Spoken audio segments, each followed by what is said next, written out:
ভাবে আর কতদিন চলবে ইমরান? তোমার কি বিবেক জ্ঞান বলতে কিছুই নেই? বরাবরের মতো নিশ্চুপ আমি। আজব ছেলে তো তুমি। আমার প্রশ্ন কানে যাচ্ছে না তোমার নাকি? হ্যাঁ, চিৎকার শুনে আমি ভয়ে চুপসে আছি, আর পার্কের সবাই চেয়ে আছে আমাদের দিকে। হয়তো মজা নিচ্ছে সবাই। দেখো আমার পক্ষে আর রিলেশন রাখা সম্ভব না। কেন? কেন তা জানিস না তুই? তোর মতো ছেলে আমার পায়ের নিচে পড়ে থাকে, বুঝছিস? ভাবছিলাম প্রেম করে পরে তোরে শুধরে নিব, কিন্তু শুধরানো তো কি, উল্টো আরো খ্যাত হতে লাগলো। ছোট লোক, তোর কাছে শার্ট চেঞ্জ করারও টাকা নেই নাকি? হ্যাঁ, হয়েছে নীলা, প্লিজ থামো এবার। এসব আর ভালো লাগছে না। দেখতেছে সবাই প্রেম করতে, কিন্তু তুমি এগিয়ে এসেছো। আমার মতোই আমি থাকি, কারো কথা শুনে চলার ইচ্ছা আমার নেই। আর হ্যাঁ, আমার টাকা নাই তাই কিনি না। হইছে, আর কিছু শুনতে চাও? অপমান না করলেও পারতে। ও এই অপমান সেই লাগছে তোমার গায়ে, সেরকম তাই না? তোমার জন্য যে আমার বান্ধবীগুলো অপমান করে আমায়, সেটা আমার ভালো লাগে না। আমার লাগে না? ও সেটা তো তোমার লাগবে না, কারণ তারা তো আমায় অপমান করেছে, তোমায় না। যত সব খ্যাত। বলেই চলে গেল নীলা, আর আমি পার্কেই দাঁড়িয়ে আছি। সব লোকের সিনেমা দেখা শেষ, তারাও যে যার বয়ফ্রেন্ড গার্লফ্রেন্ডের দিকে চলে গেল। হয়তো তারা ভাবছে মেয়েটাই বা এতদিন কি করে রিলেশনে ছিল এই উজবুক ছেলেটার সাথে। গাধা একটা। এখন আমার পরিচয়টা দেই। আমি ইমরান, ইন্টার দ্বিতীয় বর্ষের ছাত্র। মাকে হারিয়েছি যখন ক্লাস 3-তে পড়ি। এরপর বাবা। নতুন বিয়ে করলে অশান্তি চলে আসে আমার জীবনে। সব মা তো আর মা হয় না, কিছু মা রাক্ষসীও হয়, যেমনটা আমার কপালে জুটেছে। বাবার অভাব নেই কোনো কিছুর, আর তার অন্য 2 ছেলেরও অভাব নেই। অভাব শুধু আমার একারই, কারণ চাইলেও কিছু পারি না। আমার মোট শার্ট 2টা, প্যান্ট 2টা। আমার মোট শার্ট 2টা, প্যান্ট 2টা, তাও একটা কলেজে যাওয়ার জন্য, আর অন্যটা বাসায় আর বাইরে। পরে যাই বাসায়, আর সময় পাই কোথায় শার্ট পরা? সারাদিন তো বাসার কাজ করতেই চলে যায়, কাজ না করলে আবার ভাত বন্ধ। এক শার্ট পরে যাই জন্যই নীলা কথা শোনালো। আজ মাঝে মাঝে কথাগুলো অসহ্য লাগে।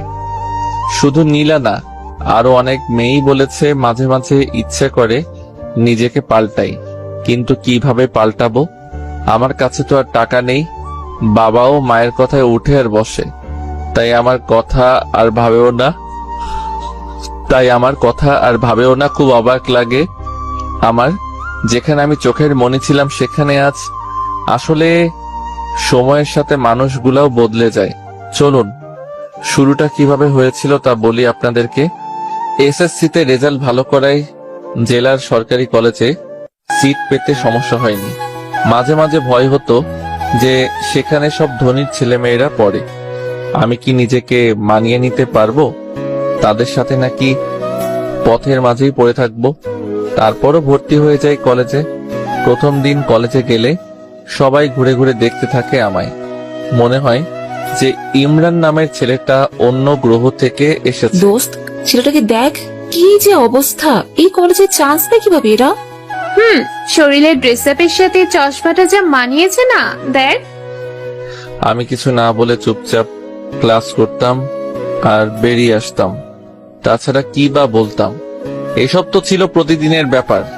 কলেজে আসলে এক প্যারা, আর বাসায় আরেক প্যারা। শুরু থেকেই বলি, আমার ব্যাপারে তো জেনে গেছেন। আমি ইমরান, বাবা ধনী হলেও আমি গরিব, আর নীলা অনেক ধনী পরিবারের মেয়ে। সে দেখতেও অনেক কিউট। আমার মতো সে হাবলু টাইপের না, অনেক আধুনিক মেয়ে সে। পড়ালেখায় তেমন ভালো না। বন্ধুদের আড্ডায় সবার আগেই পাওয়া যায় ও। সারাদিন ওদের সাথে হই হুল্লোড় করে বেড়ানোই ওর কাজ। আমি যতক্ষণ কলেজে থাকতাম একা একাই কাটাতাম। ক্লাসের সবাই যখন আড্ডা দিচ্ছে তখন দেখা যেত কোনো কোণে বসে থাকতে।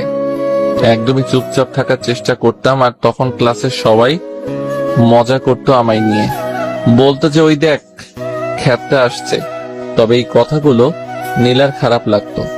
এমন কথা শুনে নীলার মনে একটু মায়া জন্ম নেয়। ও ভাবে একে ভালোবেসে তারপর সবকিছু পরিবর্তন করে দিবে। অন্য 8-10টা ছেলের মতো ইমরানও সবার সাথে কথা বলবে, আড্ডা দিবে। তাই একদিন সে সরাসরি প্রপোজ করে। সেদিন আমি নীলাকে কিছু না বলেই চলে আসি, কিন্তু সেও নাছোড়বান্দা, ও পিছনে লেগেই থাকে। কলেজে যখন একা একা বসে থাকি তখন সে এসে পাশে বসে গল্প করতে চায়, হাতটা ধরতে চায়, চশমাটাও খুলে দিতে চায়, কিন্তু আমি দেই না।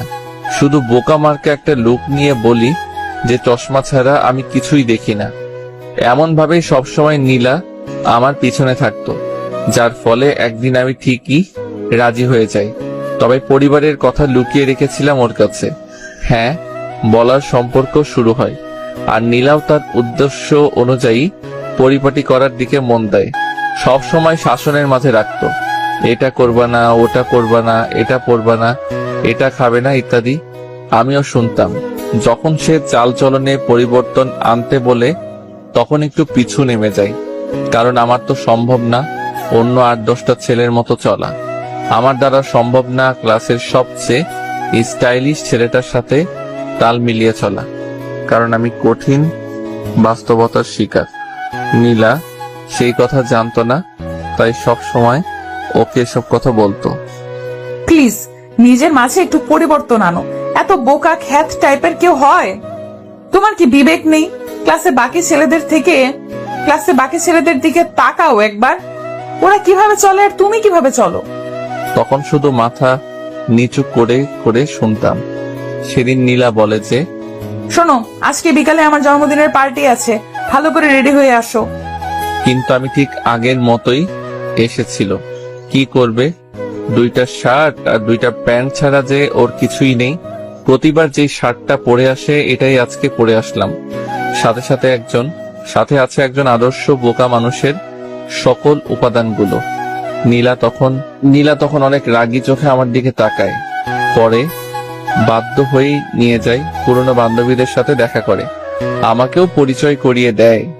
কিন্তু আমাকে দেখেই সবাই অন্য চোখে ওর দিকে তাকায়। এখানে যারা এসেছে সবাই উচ্চ পরিবারের, কিন্তু আমি দেখেই মনে হচ্ছে ও কতটা সাধারণ। পায়ে আছে 100 টাকা দামের অতি সাধারণ জুতা। ওদের চাহনির উদ্দেশ্য বুঝতে পেরে আমি একটু দূরে গিয়ে দাঁড়াই। এদিকে ওর একটা ফ্রেন্ড বলে ওঠে, নীলা, তোর মতো একটা মেয়ে এমন একটা খ্যাতের সাথে প্রেম করবি এটা ভাবতেও পারিনি। এইটা কোনো ছেলে হলো? ওর দিকে তাকাতো একবার। সাথে সাথে বাকিরাও ওর সাথে তাল মিলায়, আর নীলা লজ্জায় একেবারে মাথা নিচু করে ফেলে। ও তার বন্ধুদের সামনে চলে আসে। আমিও সব কথা শুনেছি, তবে চুপ করেছিলাম, কারণ আমি জানতাম এমন কিছুই হবে। এটা নতুন কিছু না, এমন কথা শুনতে শুনতে অভ্যস্ত হয়ে গেছি। এরপর ওখানে না থেকে বাসায় চলে আসি। নীলা খুব রেগে গিয়ে বলেছিল, যদি কালকে শার্টটা পরিবর্তন করে না আসি তাহলে অন্য কিছু হয়ে যাবে। আমি তখন বলতে চাই আমার কথাগুলো, কিন্তু সেটা না শুনেই ফোন কেটে দেয়। খুব কষ্ট হচ্ছে আমার জন্য আজকে ওকে এতটা অপমানিত হতে হলো। ভাবলাম বাবার কাছ থেকে কিছু টাকা চেয়ে নিবে, যাতে করে নতুন একটা শার্ট কিনা যায়। কিন্তু বাবার রুমে গিয়ে দেখি প্রচন্ড ঝগড়া হচ্ছে তাদের, আর ঝগড়ার মূল কারণটাই হলাম আমি। ঝগড়ার এক পর্যায়ে মা বলে ওঠে, কি পেয়েছো তুমি? এটা আমার সংসার, তাই এখানে আমার অর্ডারে শুধু চলবে। কোনো একটা ছেলেকে এনে বাসায় রেখেছ, সারা বছর ঘাড়ে পড়ে আছে, একটু কাজ করলেই তো পারে।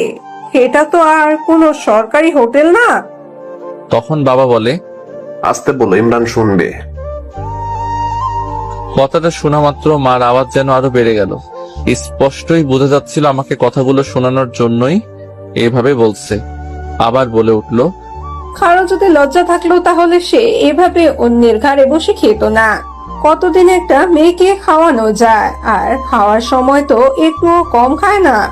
এটা ভাবে না যে এখানে দয়ার খানা খাচ্ছে সে। মা এর সবগুলো কথাই শুনি, কিন্তু জবাব দেওয়ার মতো শক্তি নেই। তাই চোখের অশ্রু ফেলেই তার সেই কথার জবাব দিলাম। ফুপিয়ে ফুপিয়ে কাঁদতে লাগলাম। কেন আজকে আমি এমন অবস্থার সম্মুখীন? আমারও তো অনেক সুন্দর একটা পরিবার ছিল, কত সুখের ছিল পরিবারটা। বাবা মায়ের একমাত্র সন্তান ছিলাম।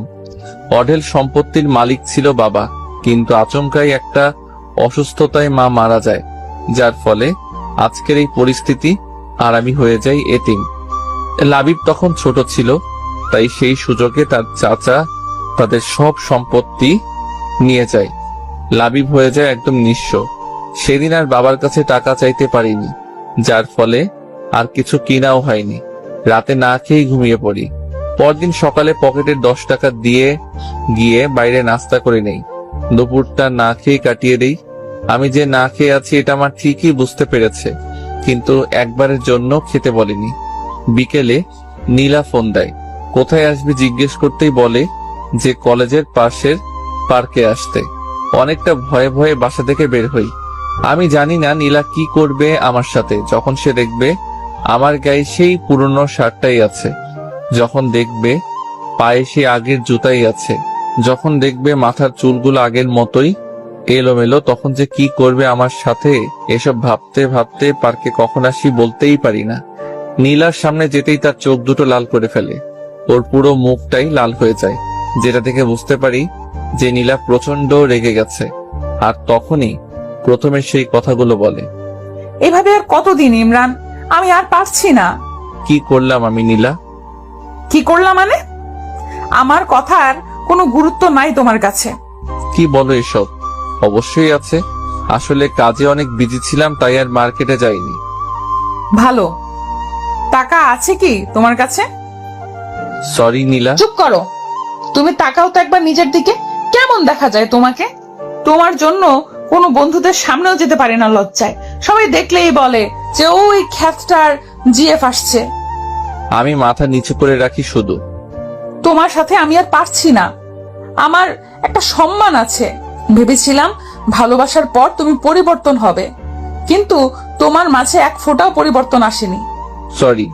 না, আমি আর পারছি না। তোমার সাথে সবকিছু এইখানেই শেষ করলাম। এটা বলেই নীলা উঠে চলে গেল, আর আমি অশ্রু ভেজা চোখে ওর চলে যাওয়ার দিকে তাকিয়ে থাকি। এছাড়া কি বা আর করতে পারি? এই মুহূর্তে প্রচন্ড কষ্ট হচ্ছে, গাল বেয়ে বেয়ে চোখের পানি পড়ছে। আমি জানি নীলা আমার সম্পর্কে কিছুই জানে না, তাই এমন করেছে, কিন্তু সে কি করবে? তার তো কিছুই করার নেই। তারও তো মান সম্মান আছে। মনে হচ্ছে নিঃশ্বাস এখনই বন্ধ হয়ে যাবে। আস্তে আস্তে উঠে দাঁড়িয়ে সোজা চলে যাই নদীর পাড়ে। সেখানে গিয়ে বসে চোখ থেকে চশমাটা খুলে ইচ্ছা মতো কেঁদে নেই। যদি মা থাকতো, কারো দয়ার পাত্র হয়ে থাকতে হতো না, এতটা অসহায়ও থাকতে হতো না। একটু পর চোখের পানিটা মুছে আকাশের দিকে তাকাই আর চিৎকার করে বলতে থাকি, আল্লাহ, কেন তুমি এমন করলে আমার সাথে? কি দোষ করেছিলাম আমি? কেন এত কষ্ট দাও আমাকে? কেন আমার মাকে কেড়ে নিলে আমার কাছ থেকে? কেন তার আদর ভালোবাসা আমাকে পেতে দিলে না? আমার এখনো মনে পড়ে ছোটবেলায় চুল কাটাইতে চাইতাম না, জন্য মা জোর করে বাবার সাথে পাঠাই দিত। আর এখন সেই চুল কাটাতে চাইলেও টাকা নেই। ঈদের দিনে সকালে উঠে মা এসে আগে আমায় আমার গিফট দিত, কত আদর করেই না লাচ্ছা খাওয়াই দিত। আর এখন আমার সৎ ভাইদের সৎ মা খাওয়াই দেয়, ঈদের ড্রেস দেয়। আমি শুধু চেয়ে দেখি, কি আর করব, মা নেই যে। কিছুক্ষণ পর খেয়াল হলো যে অনেক রাত হয়ে গেছে, সাথে প্রচন্ড ক্ষুধা একদম সহ্য করতে পারি না, তাই বাসার দিকে এগিয়ে যাই। বাসায় আবার যে কি অপেক্ষা করছে কোনো কাজই করা হয়নি। বাসার সিদ্ধান্ত নেই, যত কিছুই বলুক কান পেতে সেগুলো শুনবো আর খেয়ে নিব। বাসায় মা বসে বসে টিভি দেখছিল, কিন্তু আমি এসে কলিং বেল বাজাতেই উনি প্রচন্ড বিরক্ত হন। প্রথমে ভেবেছিলেন ওনার স্বামী এসেছে, কিন্তু দরজা খুলে যখন দেখেন আমি দাঁড়িয়ে আছি, তখন ওনার রক্ত গরম হয়ে যায়। প্রচন্ড রেগে কথা বলে, থাকিস কই? এত রাতে কেউ বাসায় আসে? এটা কি নিজের বাসা পাইছস? থাকছস অন্যের বাসায়, লজ্জা করে না? আবার এত রাত করে বাসায় ফিরস? চুপ করে কথাগুলো শুনতে থাকি, কিছুই বলার নেই। রুমে এসে কিছুক্ষণ শুয়ে থাকি, তারপর ক্ষুধার জ্বালায় মায়ের সামনে যাই।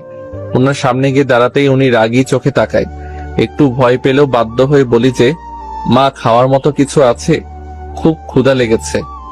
এই পাইছস কি তুই? হ্যাঁ, তোর খাওয়া দেখে মনে হচ্ছে না তোর মা এখানে কোনো হোটেল দিয়ে রাখছে। বিনা পয়সায় তো 15 বছর পার করলি, আর কতদিন খাবি অন্যের ঘাড়ে? মা, আমি একটা চাকরি পাই, তারপর আপনাদের সব টাকা শোধ করে দেব। প্লিজ এখন আমাকে কিছু খেতে দিন, খুব ক্ষুধা লেগে আছে। আমার ঠেকা পড়ে নাই তোকে খাওয়ানোর। আচ্ছা, তোর কি কোনো বিবেক নাই? মানুষের তো একটু লজ্জাও থাকে, তোর কি সেটাও নেই? মাথা নিচু করে রাখি। একটু পর মা উঠে গিয়ে কতগুলো শুকনা মুড়ি এনে দেয় আর বলে, এই নে দয়ার খানা, তোর কাছে হাত জোর করে বলি, দূর হ তুই। এত আপদ ভালো লাগে না আর, আল্লাহ বাঁচাও। ততক্ষণে চোখ থেকে অশ্রু পড়া শুরু করেছে। খাওয়ার ইচ্ছেটাই চলে গেছে, না খেয়ে রুমে চলে আসে আর প্রচন্ড কান্না করি। তবে সেটার কোনো শব্দ নেই, সিদ্ধান্ত নেই যে আর থাকবে না এখানে। জানিও না কোথায় যাব, তবে এটা নিয়ে ভাবিও না। খাতা কলম নিয়ে বসে যাই। উদ্দেশ্য বাবাকে একটা চিঠি লেখা। চিঠি লেখা শুরু করে দিলাম। আব্বু, কেমন আছো? নিশ্চয়ই অনেক ভালো আছো, তাই না? জানো, আমিও অনেক ভালো আছি। প্রতিদিন সকালে মা নামক পাষণ্ড মানুষটা আমাকে অনেক আদর করে, কতগুলো বকা দেয়। প্রতিবার খাওয়ার সময় কত সুন্দর করে আমাকে বিভিন্ন কথা বলে। আচ্ছা, তুমি কি সেটা শোনো না, দেখো না, নাকি দেখেও না দেখার ভান করো? কষ্ট হয় না তোমার সে ছোট্ট ইমরানের জন্য? জানো, আজকে প্রায় একদিন না খেয়ে আছি। তুমি জানো আমি ক্ষুধা একদমই সহ্য করতে পারি না, কিন্তু দেখো আমি ঠিকই এখন পারছি। আমি না অনেক পরিবর্তন হয়ে গেছি। এখন আর কাঁদি না, কাউকে জড়িয়েও ধরি না, শুধু চুপচাপ থাকি আর ভাবি, হয়তো মা থাকলে আমার সাথে কখনো এমন হতো না। কোথায় হারিয়ে গেলে? অনেক ভালোবাসি তোমাকে, সত্যি অনেক ভালোবাসি। ইতি, তোমাদের আদরের সন্তান। এরপর ছাদে চলে যাই। তারপর কিছুক্ষণ আকাশের দিকে চেয়ে থাকি। তারপর এসেই সবকিছু গুছিয়ে নেই। খাতা কলমটা এখনো ব্যাগে নেওয়া হয়নি। ওটার দিকে চোখ পড়তেই নীলার কথা মনে পড়ে যায়। কত ভালোবাসতাম তাকে, বাঁচার স্বপ্ন দেখেছিলাম তাকে নিয়ে, কিন্তু সেও ছেড়ে চলে গেছে। নীলার সত্যটা জানা দরকার, তাই নীলার জন্যও একটা চিঠি লেখা শুরু করে দিলাম। নীলা, হয়তো ভালো আছো, ভালো তো থাকবেই। তোমার জীবন থেকে একটা বাধা দূর হয়েছে যে। আসলে আমি জানতাম না তুমি কি দেখে আমাকে ভালোবেসেছিলে, তাই তো তোমার কথায় রাজি হচ্ছিলাম না। কিন্তু যখন তুমি বারবার এসে আমাকে বলতে লাগলে, তখন কেন যেন আমার মনে হলো তুমি সত্যি ভালোবাসো আমাকে। তাই হ্যাঁ বলে দিয়েছিলাম। কিন্তু আস্তে আস্তে আমি বুঝতে পারি আমার চলাফেরা তোমার চাহিদা মতো হচ্ছে না। তোমার মনের মতো আমি হতে পারছি না। পারবো কিভাবে? তুমি চাইতে আমি অন্য সবার মতো থাকি, সবাই যতটা স্মার্ট হয়ে থাকে আমিও সেটা করি। কিন্তু একটা কি জানো, আমার দ্বারা সেটা সম্ভব ছিল না। কারণ সেই ছোটবেলাতেই আমি আমার মাকে হারিয়েছি, তারপর এলাকার অনেক কষ্টে এতটুকু আসতে পেরেছি। এখানে সৎ মায়ের কাছে থাকতাম, যার বিনিময়ে আমাকে প্রতিনিয়ত অপমানিত হতে হতো। জানো, শার্ট কেনার মতো আমার সেই অবস্থা ছিল না, না হয়তো আমি অবশ্যই কিনতাম। কে না চাই তার প্রিয় মানুষের মনের মতো হতে বলো? আমি চলে যাচ্ছি দূরে, অনেক দূরে। জানি না কোথায় যাব, কিন্তু কথা দিচ্ছি আর তোমার সামনে আসবো না। ভালো থেকো। এটা নিয়ে বাসা থেকে বের হয়ে যাই। আসার সময় মাকে বলে আসি যে যদি কিছু করে থাকি তাহলে ক্ষমা করে দিতে। আমি হয়ে যাওয়ার পর মার মুখে বিশ্বজয়ের হাসি ফুটে উঠেছিল। চিঠিটা নিয়ে সোজা নীলাদের বাসায় চলে আসি। দারোয়ানকে চিঠিটা নীলাকে দিয়ে দেওয়ার জন্য বলি, তারপরে সামনের দিকে পা বাড়াই। ইমরান জানে না সে কোথায় যাচ্ছে। লেখক সেখানে থমকে দাঁড়ায়, দু চোখ দিয়ে শুধু দেখতে থাকে ইমরান এগিয়ে যাচ্ছে সম্মুখে, গন্তব্যহীন পথে। তার সাথী হিসেবে আছে হাজারো অব্যক্ত কথা আর বুক চিরে দেওয়ার মতো কষ্ট। একটা সময় ইমরান মিলিয়ে যায় রাতের অন্ধকারে, আর দেখা যায় তাকে চশমা পরা বোকা ছেলেটা ফেরেনি আর। দারোয়ান নীলাকে ঠিকই চিঠিটা দিয়েছিল। নীলা চিঠিটা পড়া মাত্রই চিৎকার করে কেঁদে ওঠে। সে কান্না করতে করতে বাসা থেকে বের হয়েছিল ইমরানকে খুঁজতে, কিন্তু ততক্ষণে নীলা বড্ড দেরি করে ফেলেছে। খুঁজে পায়নি কোথাও চশমা পরা বোকা ছেলেটাকে। নীলা পুরো শহর খুঁজে বেড়াচ্ছে ইমরানকে। ফেসবুকে বিভিন্ন গ্রুপে ছবি দিয়ে পোস্ট করেছে, কিন্তু তাতেও কিছু হয়নি। মাঝে মাঝে ভাবে যে ইমরান আছে কি পৃথিবীতে। না, ইমরান যেতে পারে না। ঠিক এই বিশ্বাসটা নিয়েই খুঁজতে থাকি ইমরানকে। কিন্তু এই পৃথিবীতে এত মানুষের ভিড়ে কাউকে খুঁজে পাওয়া কি এতটাই সোজা? এভাবেই চলতে থাকে দিন, আর দেখতে দেখতে পরীক্ষাও চলে আসে। নীলা ভাবে ইমরান হয়তো এইচএসসি পরীক্ষা মিস করবে না, তাই সে প্রতিটা দিন সবার আগে এক্সাম হলে চলে যায়। কিন্তু এতেও কোনো কাজ হয়নি। যে চলে যায় সে একেবারেই চলে যায়, ফেরার জন্য হয়তো চলে যায় না, এর মধ্যে ঘটে যায় অন্য এক কাণ্ড। ফেসবুকে হঠাৎ মেসেজ রিকোয়েস্ট চেক করতে ইচ্ছে হলো নীলার। মেয়ে মানুষ তো অনেক মেসেজ রিকোয়েস্ট আসে, কিন্তু কখনো তা চেক করে না। আজ কেন জানি ইচ্ছে হলো চেক করতে। চেক করার এক পর্যায়ে একটা মেসেজ দেখিয়ে নীলার চোখ আটকে যায় সেখানে। আজ থেকে 3 মাস আগের মেসেজ এটা।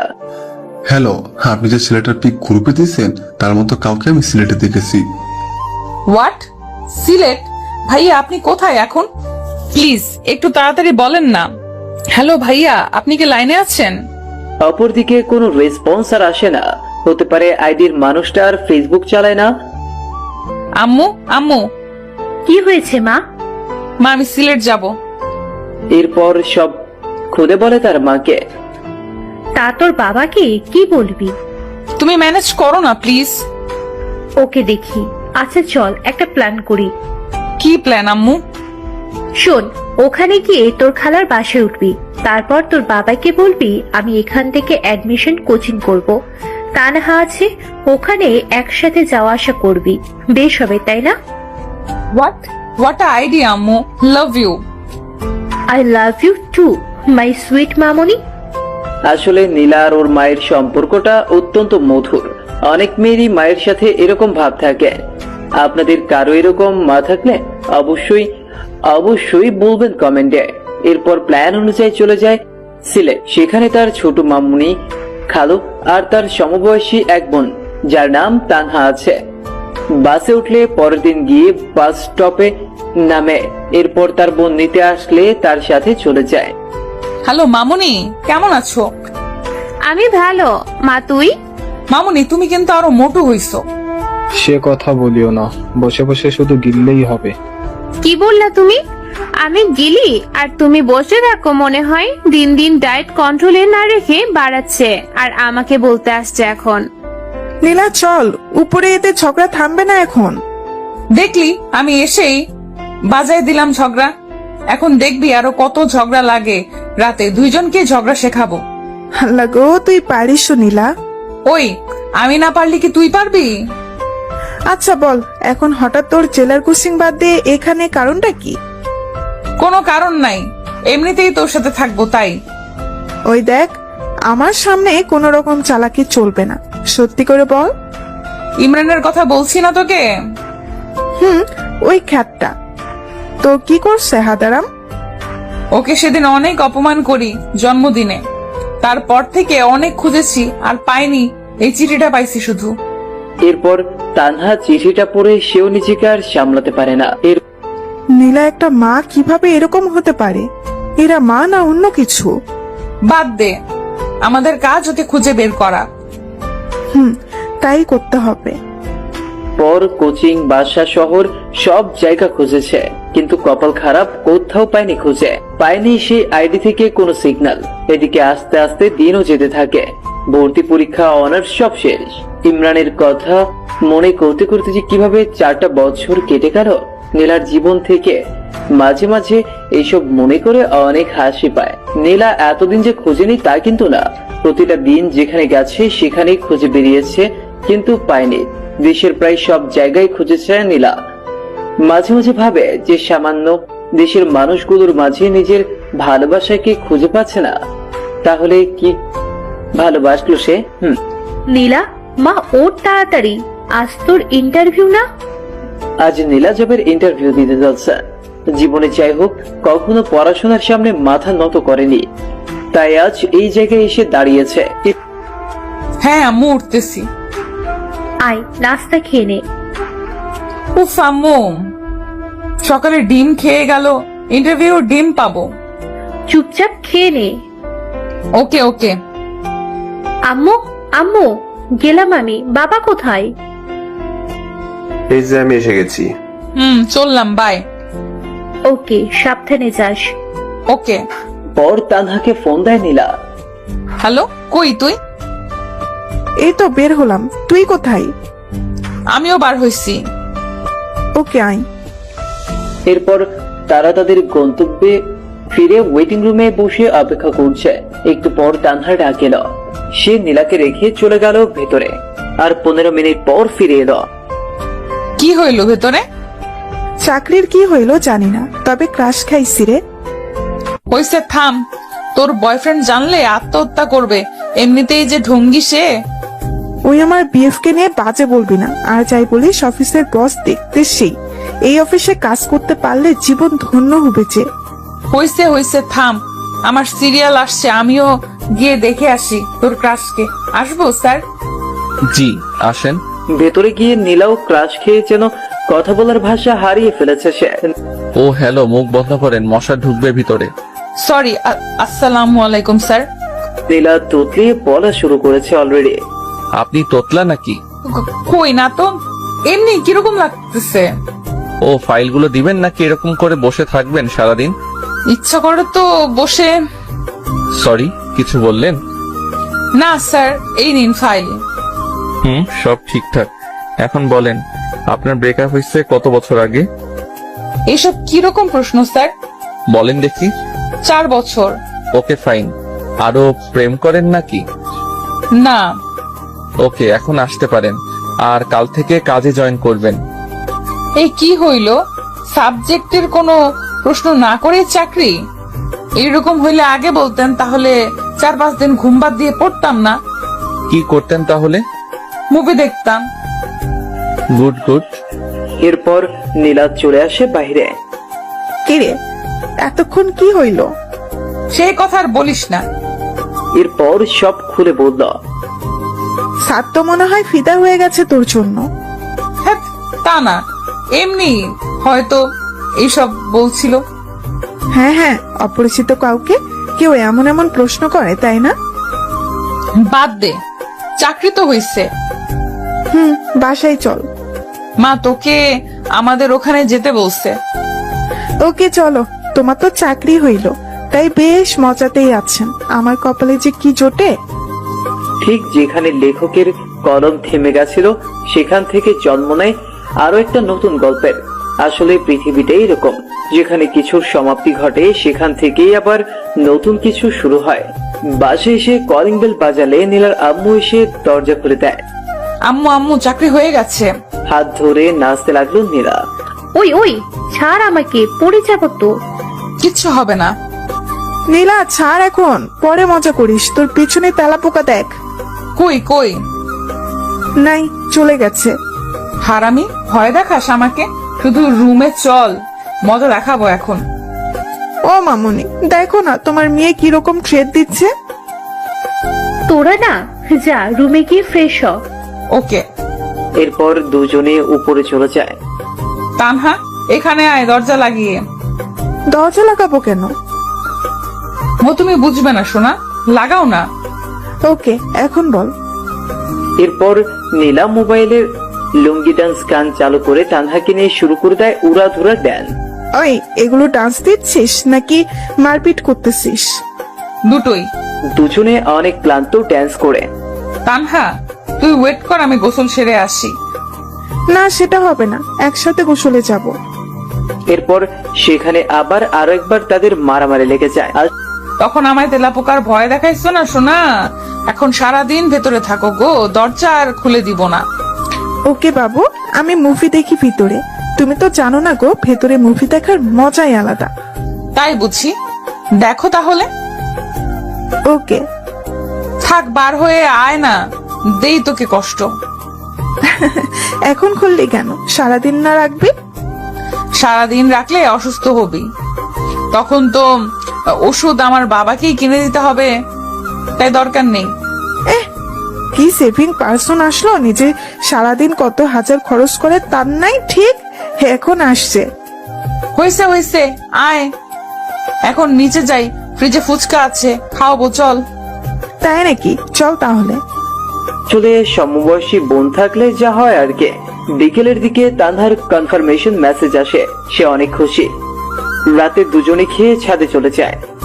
তানহা, বল। জানিস, দিনগুলো না সুন্দর হাসি ঠাট্টা তামাশা ফাজলামিতে কেটে যায়, কিন্তু রাত হলেই আর থাকতে পারি না, খুব মনে পড়ে যায়। আসলেই রে, রাতগুলো এরকম, রাতগুলো দিনের বাহিরে অবরোধ ভেদ করে ভেতরের মানুষগুলোকে বের করে দেয়, যার চিত্র দিনের বেলা থেকে সম্পূর্ণ আলাদা। হুম, ঘুমাবো চল, কাল প্রথম অফিস, তাই লেট করা যাবে না। হ্যাঁ চল। এরপর রাতটা কেটে যায়। পরদিন সবার কাছ থেকে দোয়া নিয়ে পা বাড়ায় অফিসের দিকে। অফিসে গেলে পিয়ন নীলা আর তানহার ডেস্ক দেখিয়ে দেয়। তারা দুজন পাশাপাশি কাজ করবে, এইসব সম্পর্কে তো তারা কিছুই জানে না। একটু পর পিয়ন এসে বলল, স্যার আপনাদের দুজনকে ডেকেছে। এরপর চলে যায় সোজা বসের রুমে। স্যার আসবো? আসুন। তা মিস নীলা অ্যান্ড তানহা, কেমন লাগছে নতুন অফিস? বেশ ভালোই। আর বস তো আরো ভালো। তাই নাকি? তো কি দেখলেন ভালো? এই তো পুরাই ক্রাশ। তানহা, আমি কিন্তু আপনার বস। না রাখেন তো, আমি বস টস বলতে পারবো না, ভাইয়া বলে ডাকবো প্লিজ। ওকে, তো যে জন্য ডেকেছি এই হচ্ছে তোমাদের ফাইল, এগুলো কমপ্লিট করে দিও। আপনার নামটা কি ভাইয়া? নীলা শুধু চুপ হয়ে তানহার কথা শুনতেছে। মেয়েটা যে এত বেশি কথা বলে। নাম শুনে কি হবে? ভাইয়া বলে ডাকবো, আর ভাইয়ার নামটা জানবো না? তাই আমার নাম সাজিদ।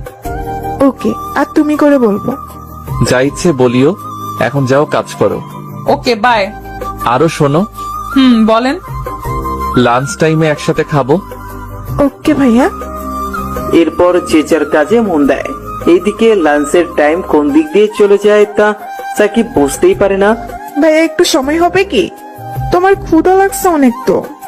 ও সরি, আমার তো মনেই নেই, তো তোমরা আগে মনে করে দিবা না? আপনি যে মনোযোগ দিয়ে কাজ করতেছেন, কিভাবে ডিস্টার্ব দেই বলেন? ওকে চলো এখন। এরপর লাঞ্চ শেষ করে আবার সবাই যে যার কাজে চলে যায়। অফিস টাইম শেষ হলে বাসায় চলে যায় সবাই।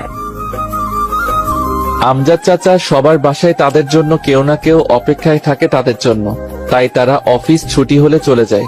কিন্তু আমার বাসায় তেমন কেউ নেই। তাছাড়া ওরা যে টাইম দেয়, আমিও যদি তাই করি তাহলে তো ওদের আর আমার মাঝে কোনো পার্থক্য থাকবে না। চাচা আপনি চলে যান, আমি কাজ শেষ করে চলে যাব। ওকে ঠিক আছে। এরপর সাজিদ কাজ শেষ করে সোজা চলে যায় পার্কের দিকে। সেখানে কিছু এতিম ছেলে আছে, তাদের সাথে গল্প করে। রাতের খাবার খেয়ে বাসায় যায়। এভাবেই দিন চলে যায় ইমরানের। দেখলি বসকে কিরকম হাতে করে নিলাম একদিনে। দেখলাম ট্যালেন্ট আছে তোর, আর তাই তো ওরকম ঢ্যাঁড়সের মতো বিএফ জোটাইছিস। আরে ওটার কথা বাদ দে তো, ও থাকাও যে না থাকাও সে। সারাদিনে কি একবারও বলেছে আমার সাথে কথা বলে নাই? ওর সাথে ব্রেকআপ করতেই হবে আজ। তা করিস পরে, ক্ষুধা লাগছে, খাবো চল। মামনি খাইতে দাও, ক্ষুধা লাগছে। ওকে বস, দিচ্ছি। জানো আজ কি করছে তানহা? কি? বসকে একদম পটিয়ে ভাই ডাকা শুরু করছে। তুমি বলো তো ঠিক করছি না। এখন কাজে ভুল হলে বা লেট করে গেলে কিচ্ছু বলবে না। একদম ঠিক করেছিস মা। এরপর খাওয়া শেষে ঘুম আর ঘুম দিবে। উঠে অফিস। আবার আগের দিনের মতো বস রুমে চলে যায় তারা। আগের দিন তো সাজিদ ডাকেনি, তানহা নিজেই চলে গেছে। ভাইয়া আসবো? আসো। কেমন আছো ভাইয়া? আলহামদুলিল্লাহ, তোমরা? কাজ করতে করতে বলল, আমরাও ভালো। ভাইয়া তুমি কি সবসময় কাজ করো এমন?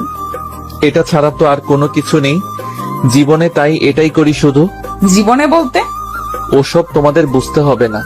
তো ভাইয়া কাল বাসায় গেছো কয়টায়? 9টার দিকে। এতক্ষণ কি অফিসে ছিলা? মাগরিবের পর অফিস থেকে বার হইছি।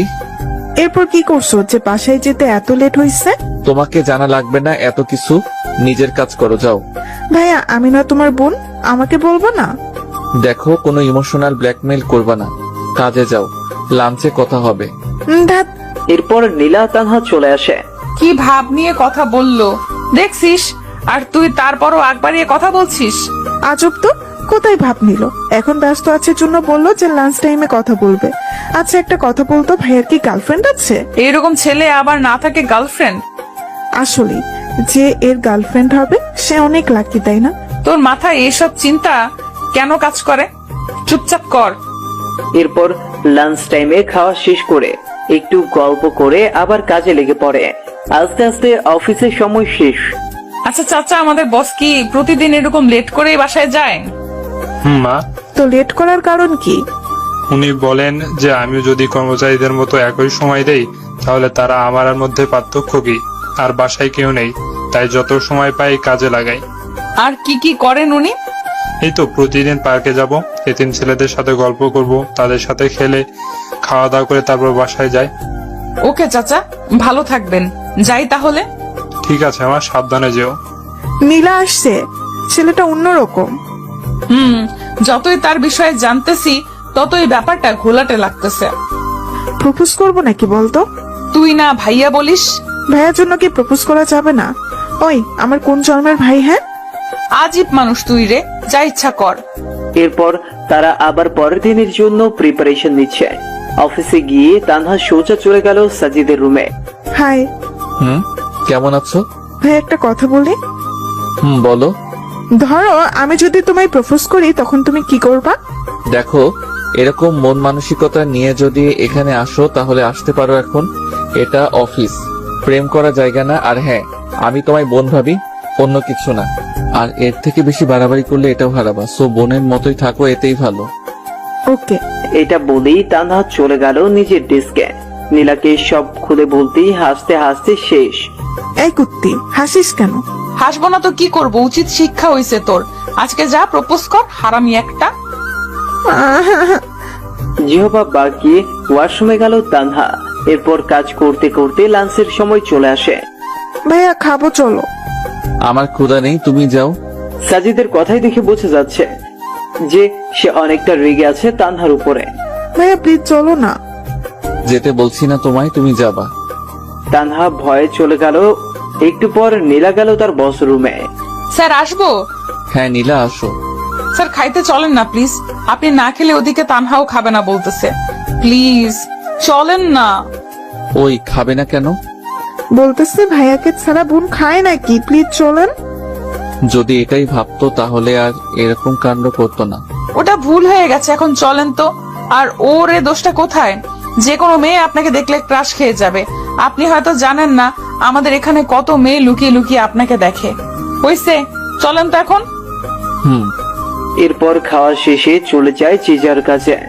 একটু পর পিয়ন এসে বলে গেল কাল মিটিং আছে, সবাই যেন তাড়াতাড়ি চলে আসে অফিসে। কাজ শেষ করে শেষে সবাই চলে যাচ্ছে যে যার বাসায়। কি মা, তোমরা দাঁড়িয়ে যে বাসায় যাবা না?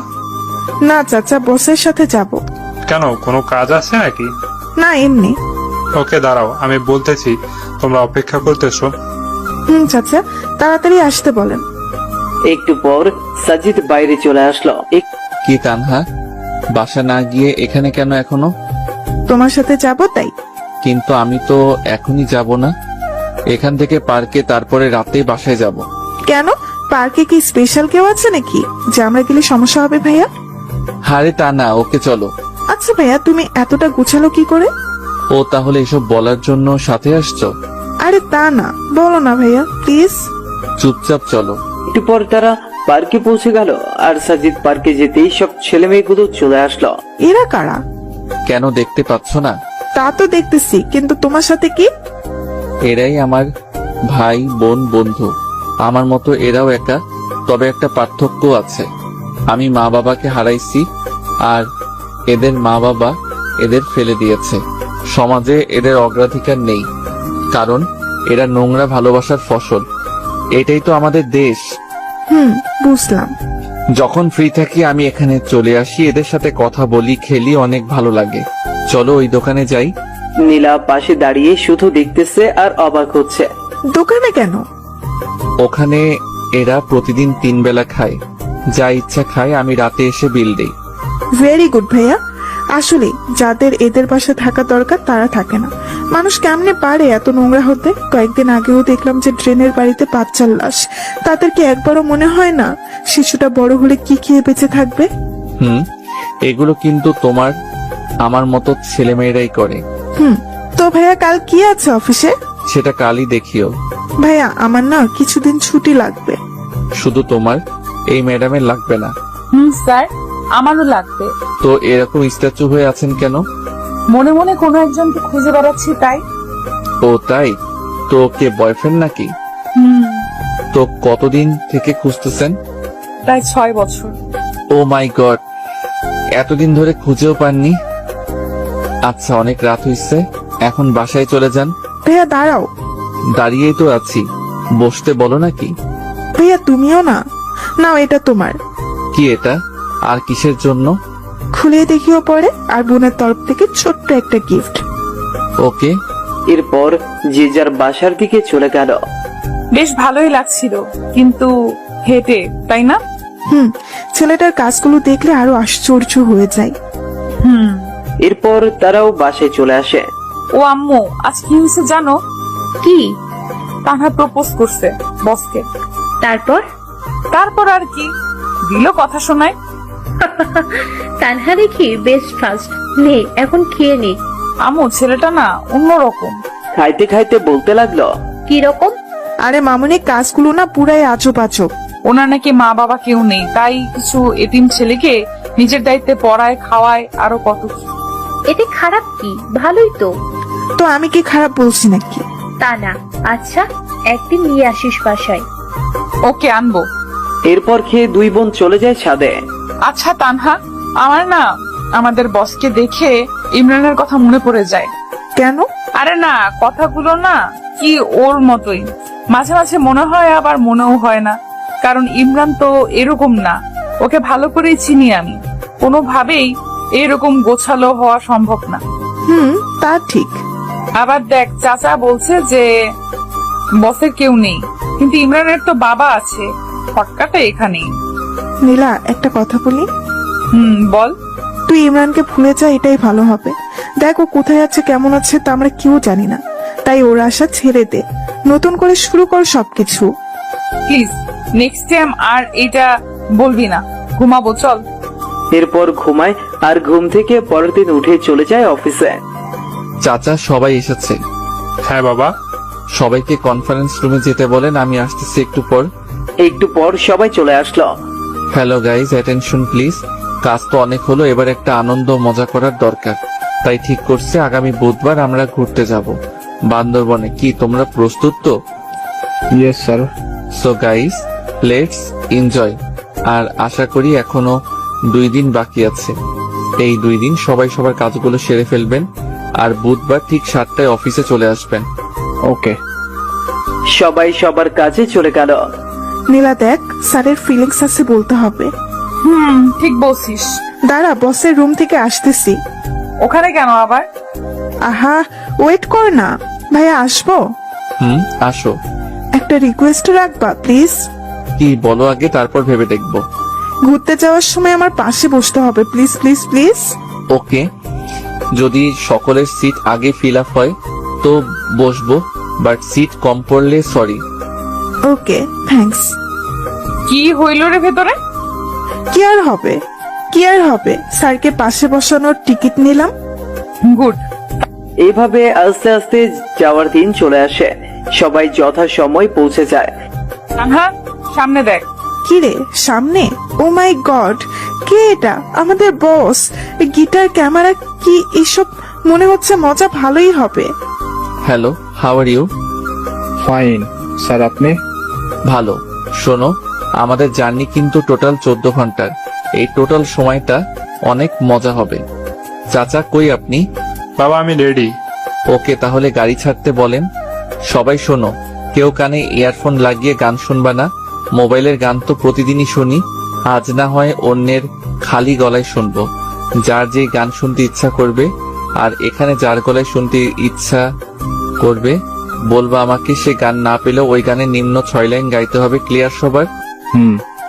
তো আগে আমি শুরু করছি একটা গান দিয়ে, এরপর তোমরা শুরু করবা। কার কি গান আর কার কাছ থেকে শুনবা? ওকে। এরপর সাজিদ আস্তে করে গিটার হাতে নিয়ে সুন্দর একটা সুর তুলে বলতে শুরু করলো। চোখে চোখ রেখে বসে আছি এভাবে, দেখো না কি তুমি আমার মনে যে কে, আমার চোখে কি দেখোনি? মনের কথা কি বোঝনি? তবু একবার দেই বলে ভালোবাসি তোমাকে, আবারও বলছি তোমাকে বেসেছি আমি ভালো। এইভাবে সম্পূর্ণটাই শেষ করলো। আর একটা হবে। আরে না, এখন আমি রিকোয়েস্ট করব আমাদের চাচাকে একটা গান বলতে। চাচা আজ না করতে পারবেন না। ইয়াহু। চাচা শুরু করেন। এরপর চাচা শুরু করলো মাইসে ফিরিয়ে দাও গান। কি চাচা, কাকে বলতেছেন এই বয়সে প্রেম ফিরিয়ে দিতে? সবাই তো হাসতে হাসতে শেষ। কই কাউকে না তো, আমি গান বললাম আমি। বুঝছি চাচা, এই বয়সে কাকে মন দিলেন? স্যার, আমাদের সকলের একটা প্রশ্ন আছে। কি প্রশ্ন? আপনি কিভাবে এই কম বয়সে একটা কোম্পানির মালিক হলেন? মানে আপনার জীবনী নিয়ে জানতে চাই। ওটা শেষে বলবো, এখন গানের পর্বটা শেষ হোক। এই তানহা শোন, নীলা তানহার কানে কানে বলতেছে, যে গানটা স্যার বললো সেটা ইমরানের খুব ফেভারিট। আমাকে সে অনেকবার শুনিয়েছে, কিন্তু ইমরান গিটার বাজাতে জানে না। তোর সব কথা রেখে সামনে তাকা। স্যার প্লিজ এখন বলেন না আপনার জীবন সম্পর্কে। খুব জানতে ইচ্ছে করে যে মানুষটা কিভাবে এতটা গোছালো হতে পারে। আসলে এসবের পিছনে আমার গার্লফ্রেন্ডের অবদান। তার সাথে দেখা হলে একটা ধন্যবাদ দিব। তার করা অপমানগুলোই জেদ হয়, আর আমি সামনে এগিয়ে যাই। কত যে কষ্ট করতে হয়েছে এই জায়গায় আসতে, সেটা আল্লাহ আর আমি জানি। বাদ দাও ওসব, বাকিটা পরে। ওমা গো, গার্লফ্রেন্ডের হাত তো ভাইয়া এখনো আছে কি? নেই, তবে চোখ বন্ধ করলেই দেখতে পাই। তো এখন আমার প্রশ্ন নীলার কাছে। আজ সে তার ব্রেকআপের গল্প বলবে, এরপর মিস্টার খালিদ আপনি রেডি থাকবেন। আপনাকে এমন কিছু বলতে হবে যেন সবাই হাসে। আসলে আমার বিএফ এর নাম ইমরান। নিজেই একদিন ভুল করেছি আর সে চলে গেছে। কি ভুল করেছিলেন? অপমান করেছিলাম। এরপর 6 বছর ধরে খুঁজতেছি, কিন্তু পাচ্ছি না। বাবা, এত ভালোবাসা তার জন্য? যদি ফিরে আসে এখন, তো কি করবেন? 2 গালে থাপ্পড় দিব। কেন? আমাকে এত কষ্ট দেওয়ার শাস্তি পাবে না। এত রাগ তার উপর? তো খালিদ সাহেব, এখন তো আপনার পালা। স্যার একটু সময় দেন, ঠিক করে নি কোনটা বলবো। ওকে 1 ঘন্টা বিরতি দিলাম। চাচা খাবার দেন সবাইকে। এরপর সাজিদ গিয়ে সোজা তার সিটে বসে পড়লো, মানে তানহার পাশের চেয়ারে।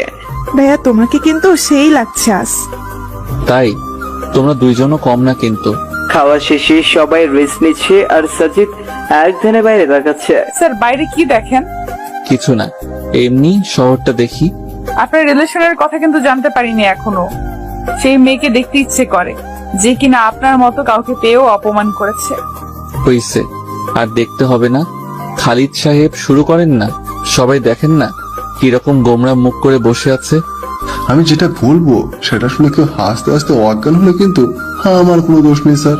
কি যে বলি কিছুই বুঝতেছি না। কিছু একটা বলেন স্যার। খালিদ সাহেবের ক্রাশ মিস সীমা। আচ্ছা তাহলে শুরু করি। গ্রামের পরিবেশ কিরকম সেটা আশা করি সবাই জানে। গ্রামে সব মানুষের ঘরে টয়লেট থাকে না, তাই যাদের টয়লেট থাকে না তারা তাদের কাজ সারার জন্য আসলে বাসবাড়িকে বেছে নেয়। এর মধ্যে কিছু মানুষ আছে যারা আবার নিচে কাজ চালাতে পারে না। কাজ চালানোর জন্য তারা বিভিন্ন গাছের উপরে ওঠে। তো এক লোকের অভ্যাস হচ্ছে যে গাছে উঠে সিগারেট খাওয়া প্লাস টয়লেট সারা। প্রতিদিনের মতো সেদিন বাসবাড়িতে গেলে সেদিন এক অন্যরকম কিছু ঘটে। কিরকম? সবাই আগ্রহ নিয়ে শুনতেছে আসলে কি হতে চলেছে। সেদিন তিনি চারপাশে দেখে সুন্দর গাছে উঠে গেল। তারপর আস্তে আস্তে সিগারেটের টান আর কাজ শুরু করে দিল। এদিকে এক বৃদ্ধ আবার নিচে এসে বসে পড়েছে। উপরে যে একজন আছে তা লক্ষ্যই করেনি। এদিকে উপরের জন্য নিচের জনকে দেখে নাই, তাই যে যার মতো কাজ করতেছে। উপরের জন তখনও শুরু করতে পারে নাই, তাই জোরে চাপ দিয়ে গাছ নাড়া শুরু করেছে। এটা আবার নিচের জন দেখে উপরে যেই তাকাইছে ঠিক সময় জিনিসের সাথে মুখে চোখু উপরের জন তখনও বুঝতে পারে না যে নিচে কি হচ্ছে, তাই সে কাজ চালাইতেই রাখলো। আর নিচের জনের মুখ শেষ। কোন রকমের নিচের জন মুখ তুলে বলল, ওই থামবো নাকি লাঠি দিয়ে গাছে উঠবো। এটা শুনে উপরের জন নিচে তাকায় দেখে যা কাজ এতক্ষণ সেরে ফেলেছে সে আর কে পায়। তাকে 1 লাফ দিয়ে গাছ থেকে লাফ দিত। আর নিচের জন বলতেছে, হারামজাদা কি খাস তুই, এত টক আর কি গন্ধ। গাছে উঠে তোর টয়লেটের দৃশ্য আবার এক ভাই দূর থেকে ওপ্পো মোবাইল দিয়ে ভিডিও করছে।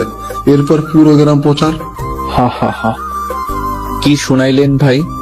এরপর অন্য পর্ব শুরু হয়ে গেল। যে যার কাছে ইচ্ছা গান শুনতে যাচ্ছে আর সাজিদ সুন্দর করে গিটার বাজিয়ে যাচ্ছে, যা শুনে সবাই মুগ্ধ। এর মাঝেই তারা দুপুরের খাওয়া শেষ করে দিয়েছে।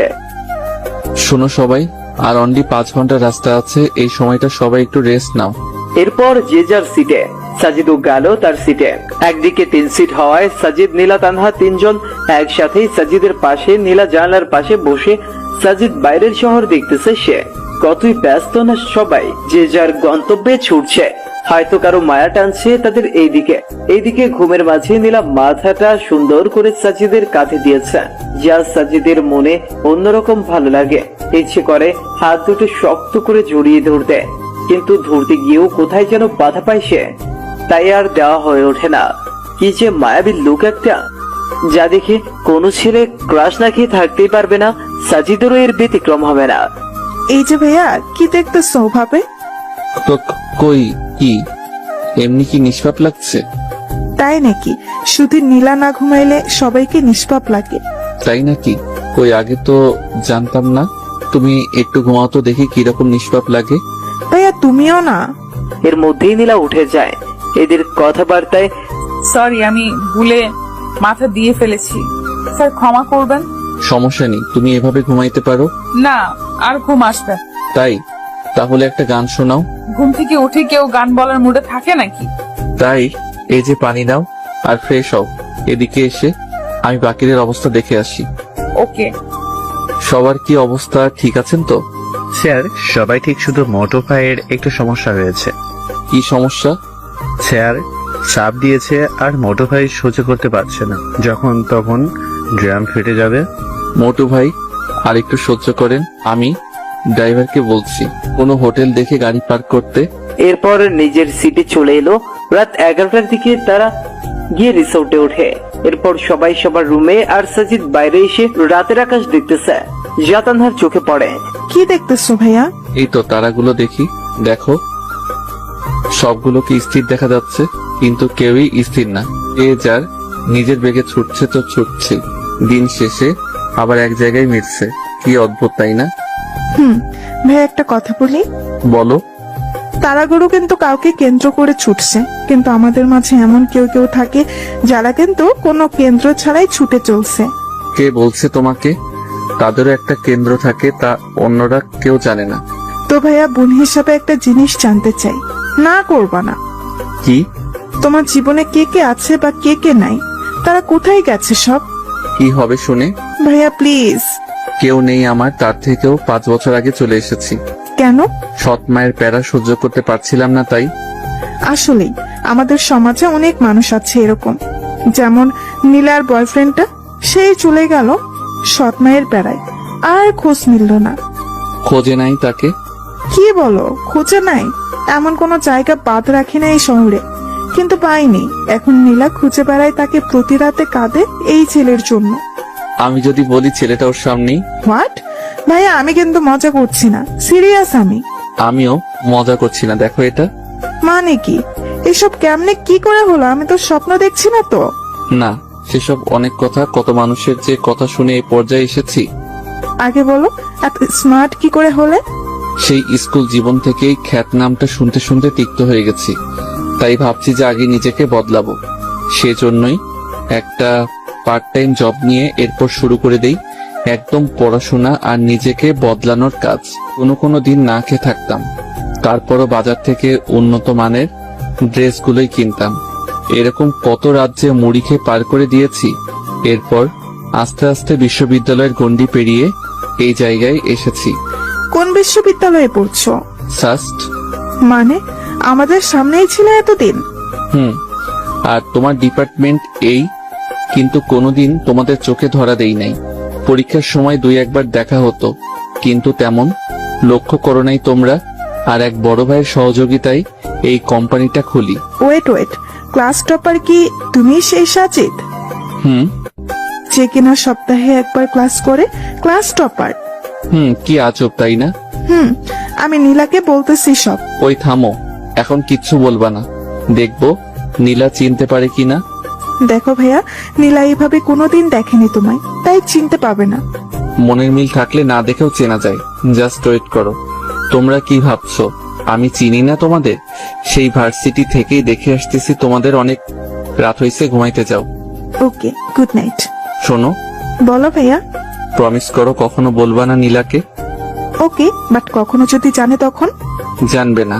Good night. আর ভাইয়া নামটা কেন তোমার? নীলা বা কেউ যাতে জানতে না পারে। এরপর যে যার রুমে চলে গেল। কি কথা বললি বাইরে? মানে তুই ঘুমাস নাই? না, কি কথা হয়েছে বল। ওসব এমনি কথা বললাম, কেন না ঘুমিয়ে বাইরে আছে এইসব, এছাড়া কিছু না। তুই মিথ্যা বলবি না, বললাম। তানহা মনে মনে ভাবতেছে নীলা সব জেনে গেল নাকি। আর ইমরান মানে সাজিদ ভাবছে তানহা কি রাখবে তার কথা। আরে নীলা, এমনি ভাইয়ের সম্পর্কে কথা বললাম, তোর যদি বিশ্বাস না হয় তাহলে গিয়ে জিজ্ঞেস করে দেখ। আমার না কেন জানি মনে হয় ইমরান আমার আশেপাশেই আছে, কিন্তু খুঁজে পাই না। এসব তোর মনের ভুল, রাত হয়েছে, ঘুমা এখন। এরপর সবাই ঘুমিয়ে পড়লো যে যার মতো। আর অন্যদিকে সাজিদ ভাবতেছে নীলাকে সত্যিটা বলবে কিনা। যে এতটা ভালোবাসে, এত বছর ধরে খুঁজতেছে, তাকে কি কষ্ট দেওয়া ঠিক হবে? না, আমার মতোই আমি চলি, দেখি চিনতে পারি কিনা। পরের দিন সবাই ঘুম থেকে উঠে কফি খাচ্ছে, তাদের বসের কোনো খোঁজই নেই। নীলা, গিয়ে দেখ তো ভাইয়া ওঠে না কেন এখনো। কেন, তুই যাইতে পাস না? যা না প্লিজ। এখন যাইতে চাস না, কিন্তু পরে যখন শুনবি সব তখন তো দৌড়ে যাবি, কুত্তি একটা। তানহা পরের কথাগুলো মনে মনে বলল। ওই কিছু বললি তুই?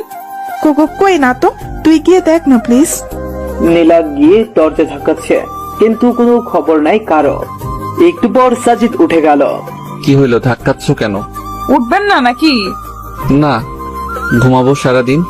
ওটা বাদ দিয়ে বাইরে আসেন, সবাই বাইরে অপেক্ষা করতেছে আপনার জন্য। সবাই করতেছে, আপনি করতেছেন না? সবার বাইরে আমি নাকি? কথা দেখে আগের মতোই বেশি বলেন। কিছু বললেন? কই না তো। চুপ করেন, ফ্রেশ হয়ে বাইরে আসেন। আর আমি বেশি কথা বলি না, বুঝছেন? একটু পর সাজিদ সকলের সাথে যোগ দিল। Hello, good morning. Good morning sir. তো বলো, কার ঘুম কেমন হলো? স্যার কি আর বলবো, আমাকে রাখছেন এই মোটর সাথে। এই মোটর যারা এই ঘুমের খবর হয় নাই। কেন, কি হয়েছে? স্যার সারা রাত বউয়ের মতো টর্চার করেছে। মানে? সবাই বিস্ময়ের চোখে তাকাচ্ছে। স্যার নেগেটিভ ভাববেন না, সারা রাত একবার হাত তুলে দেয়, একবার পা তুলে দেয়, গায়ে আর কি ওজন। কি খাস রে ভাই তুই? তোর বউ যে হবে তার জীবন শেষ। সবাই শুনে হাসতে লাগলো। তো সবাই রেডি হও, একটু পরে আমরা বার হব। ওকে। এরপর সবাই ফ্রেশ হয়ে নাস্তা সেরে বের হলো বান্দরবন দেখতে। তানহা দেখ কতটা সুন্দর না? আসলেই সুন্দর। স্যার ওখানে যাব। ওকে চলো, সবাই চলো ওই জায়গায়। সবাই গিয়ে সুন্দর মজা করতেছে। এই ভাইয়া, ডিএসএল আর কি এমনি আনছো? ছবি তোলো না। ও সরি, পোজ দাও, আমি তুলতেছি। বা ছবি তো সুন্দর উঠতেছে, তানহা দেখে যাও। বাহ ভাইয়া, তুমি এত কিছু শিখলা কি করে? তানহা থামো তো। এইভাবেই আনন্দ করতে করতে রাত বয়ে আসে। রাতে আবার এক গানের আনন্দে মেতে ওঠে সবাই। সাজিদ একাই গান গেয়ে যাচ্ছে আর সবাই তা উপভোগ করতেছে। খুব ভালো গান বলেন তো আপনি। ধন্যবাদ, এখন সবাই ঘুমাতে যাও, কাল দেখা হবে। Good night. Good night sir. পরের দিন আবার সে এরকম করেই কেটে গেল। এর পরের দিন বিকেল থেকে রওনা হয় বাসার উদ্দেশ্যে। স্যার, ঝগড়া লাগছে পিছনে। কার কার? মোটু ভাই আর রনি সাহেবের। এরা 203 নাকি সবসময় লেগেই থাকে। ঠিক বলছেন, 203।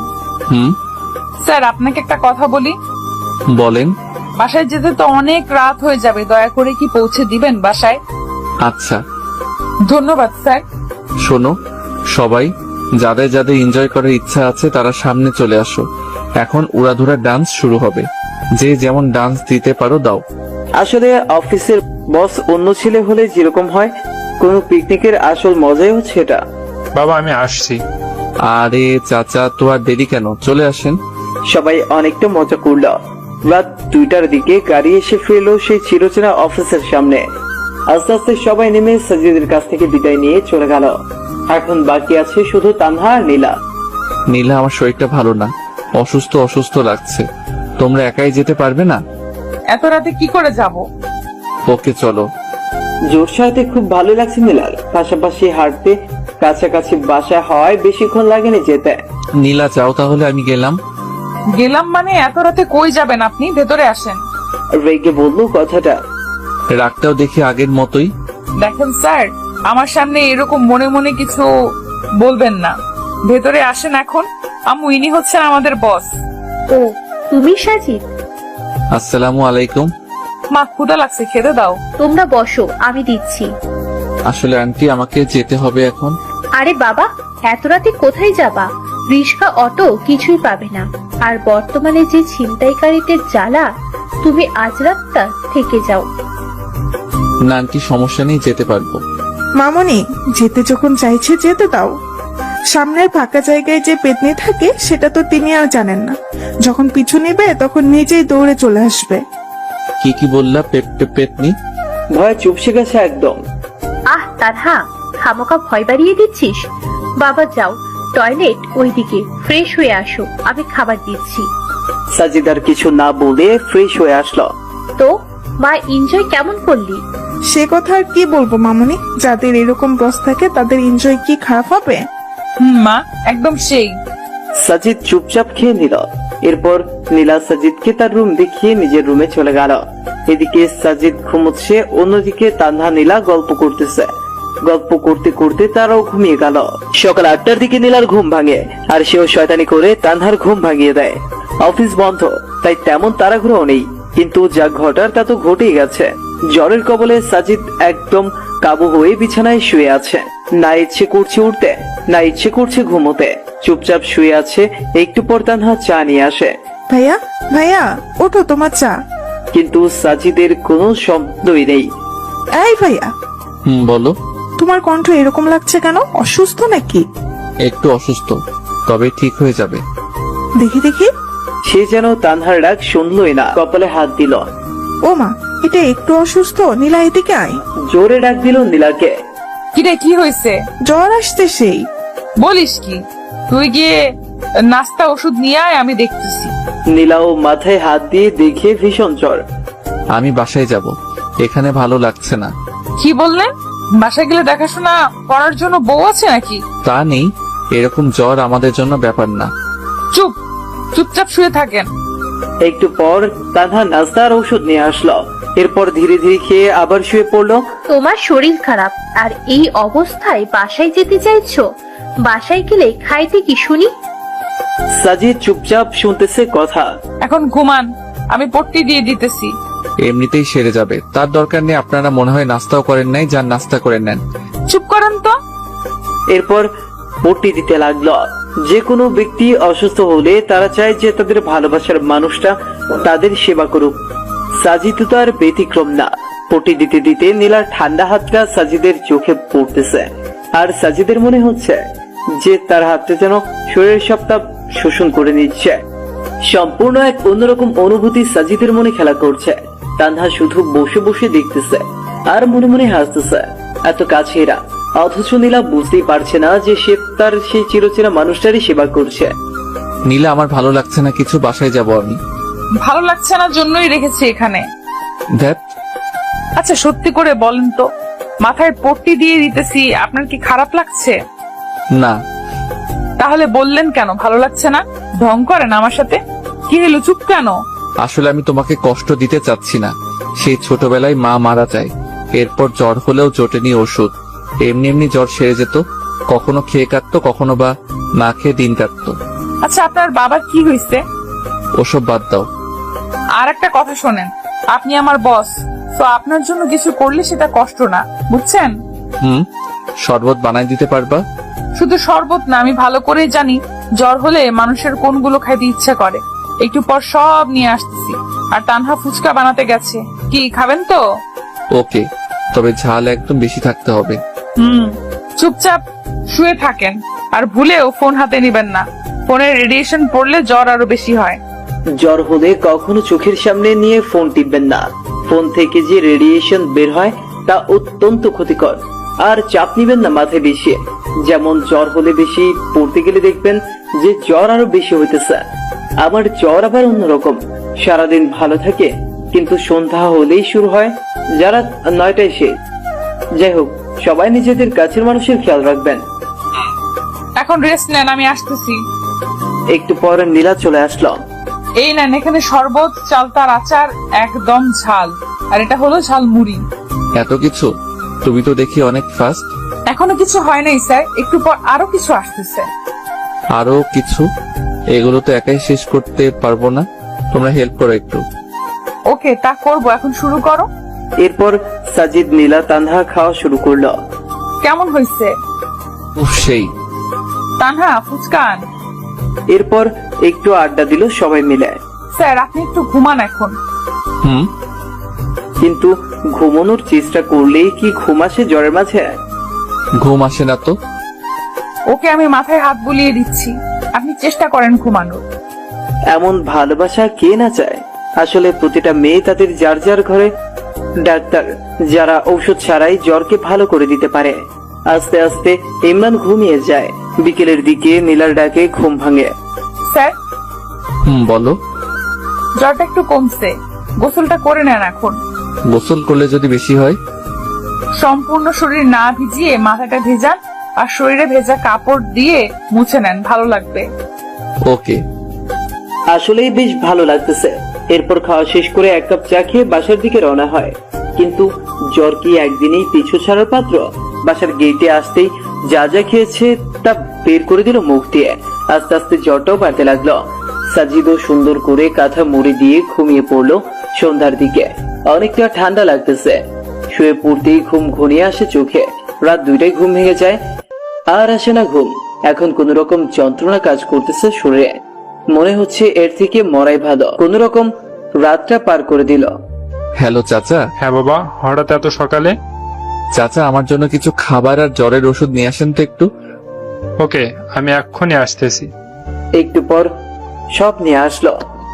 চাচা আর আজ সবাইকে অর্ধেক বেলা কাজ করে ছুটি দিয়ে দিন। সময় মতো সবাই চলে আসলো। তখন পিয়ন সবাইকে জানিয়ে দিল। চাচা স্যারের অসুখ ভালো হয় নাই। না মা, আরো বেশি হয়েছে। সকালে গিয়ে খাবার ওষুধ কিনে দিয়েছি। ও, ওনার বাসার ঠিকানাটা দেন তো। ঠিক আছে, লিখে নাও। এরপর ঠিকানা নিয়ে তারা চলে গেল বাসার উদ্দেশ্যে। গিয়ে দেখে দরজা খোলাই আছে। এই যে বস, আপনার সমস্যা কি? হ্যাঁ, কই কোনো সমস্যা নাই তো। জ্বর বেশি হয়েছে, একবার তো বলতে পারতেন আমাদের, শুধু বেশি বুঝবে। তানহা একটা অটো ডেকে নে। অটো দিয়ে কি হবে? যতদিন না জ্বর ভালো হচ্ছে আমাদের কাছে থাকবেন। এটা সম্ভব না। দেখেন বেশি কাহিনী করবেন না, তাহলে কিন্তু ভুলে যাব আপনি আমার বস। আমার রাগ সম্পর্কে জানেন না, তাই চুপ থাকেন। আমি ভালো করেই জানি। কি বললেন? কিছু না। এরপর একটা অটো নিয়ে সোজা চলে আসেন নীলাদের বাসায়। আচ্ছা, আমি তোমাদের বাসায় কেন যাব? মানুষ তো এমনি বলবে যে আমি কে হই তোমাদের। তুমি আমার ভাইয়া না, হুম। তাহলে আবার এই কথা কেন? শোনেন মিস্টার, মানুষ কি বললো না বললো তাতে আমার যায় আসে না। কি বাবা, অসুস্থ হয়েছো? তা একবারও আমাদের জানানোর প্রয়োজন মনে করলে না? পরপর ভাবো আমাদের, তাই না? হুম, তা তো অবশ্যই। পৃথিবীতে কেউ কারো আপন নয়। মানে? আন্টি, সবাইকে তো একদিন মরতে হবে, যেমনটা আমার মা আমায় রেখে গেছে। হয়েছে, আর বেশি বয়ান ছাড়া লাগবে না। হুম।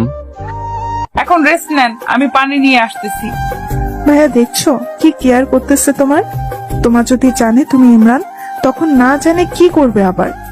কি আর করবে, যে রাগী আমার জীবনটা শেষ করবে। তানহা, তুই খাবার নিয়ে আয়, আমি মাথায় পানি দিয়ে দিচ্ছি। ওকে। শুয়ে পড়ুন তো। এরপর পানি দিতে লাগলো। কেমন লাগছে এখন? ভালো। শুধু ভালো লাগছে না, অনেকটা স্বস্তিও পাচ্ছি। শুয়ে থাকেন, আমি দিচ্ছি। এইভাবে সেবা করতে থাকে নীলা। জ্বর একটু কমলেও সাজিদকে অফিসে যেতে দেয়নি। পরের দিন তানহা নীলাকে, এখন তো জ্বর কম, এখন বাসায় যাই। না, কাল সকালে এখান থেকে অফিসে যাবেন। কেন? রাতে যদি আবার জ্বর আসে। ও। ছাদে আড্ডা দেই, চলেন। ওকে। জানেন স্যার, আমার জীবনে যে সামনে কি হতে চলেছে কিছুই বুঝতেছি না। যাকে চাই তাকে খুঁজে বেড়াই, কিন্তু পাই না। আপনার জীবন সম্পর্কে বলুন একটু শুনি। আমার জীবন নিয়ে কি বলবো? আপনি কি বলেন? আপনি না বললেন বাবা মা নেই, তারা কিভাবে মারা গেল? মা মারা গেছে অসুস্থ হয়ে, আর বাবাকে হারিয়েছি মা মারা যাওয়ার 2 মাস পরে। তাহলে ছোটকালটা আপনার খুব প্যারাময় ছিল, তাই না? শুধু প্যারা না, আরো অনেক কষ্ট ছিল। আসলে কষ্টের পর সুখ আসে, তাই না? কি জানি, হবে হয়তো। আমি কবে দেখা পাবো? কিসের, সুখের নাকি ছেলেটার? দুটোরই। কে সেই ছেলে? ওর নাম ইমরান। শেষে আমায় একটা চিঠি দিয়ে চলে গেছে। আজ পর্যন্ত অনেক খুঁজেছি কিন্তু পাইনি। ও বাবা, তাড়াতাড়ি দেখিও। চলেন, ঘুমাবেন এখন।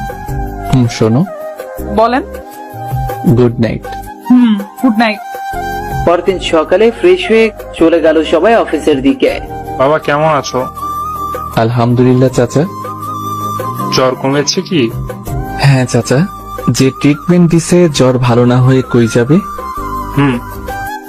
এরপর সাজিদ ও রুমে গেল।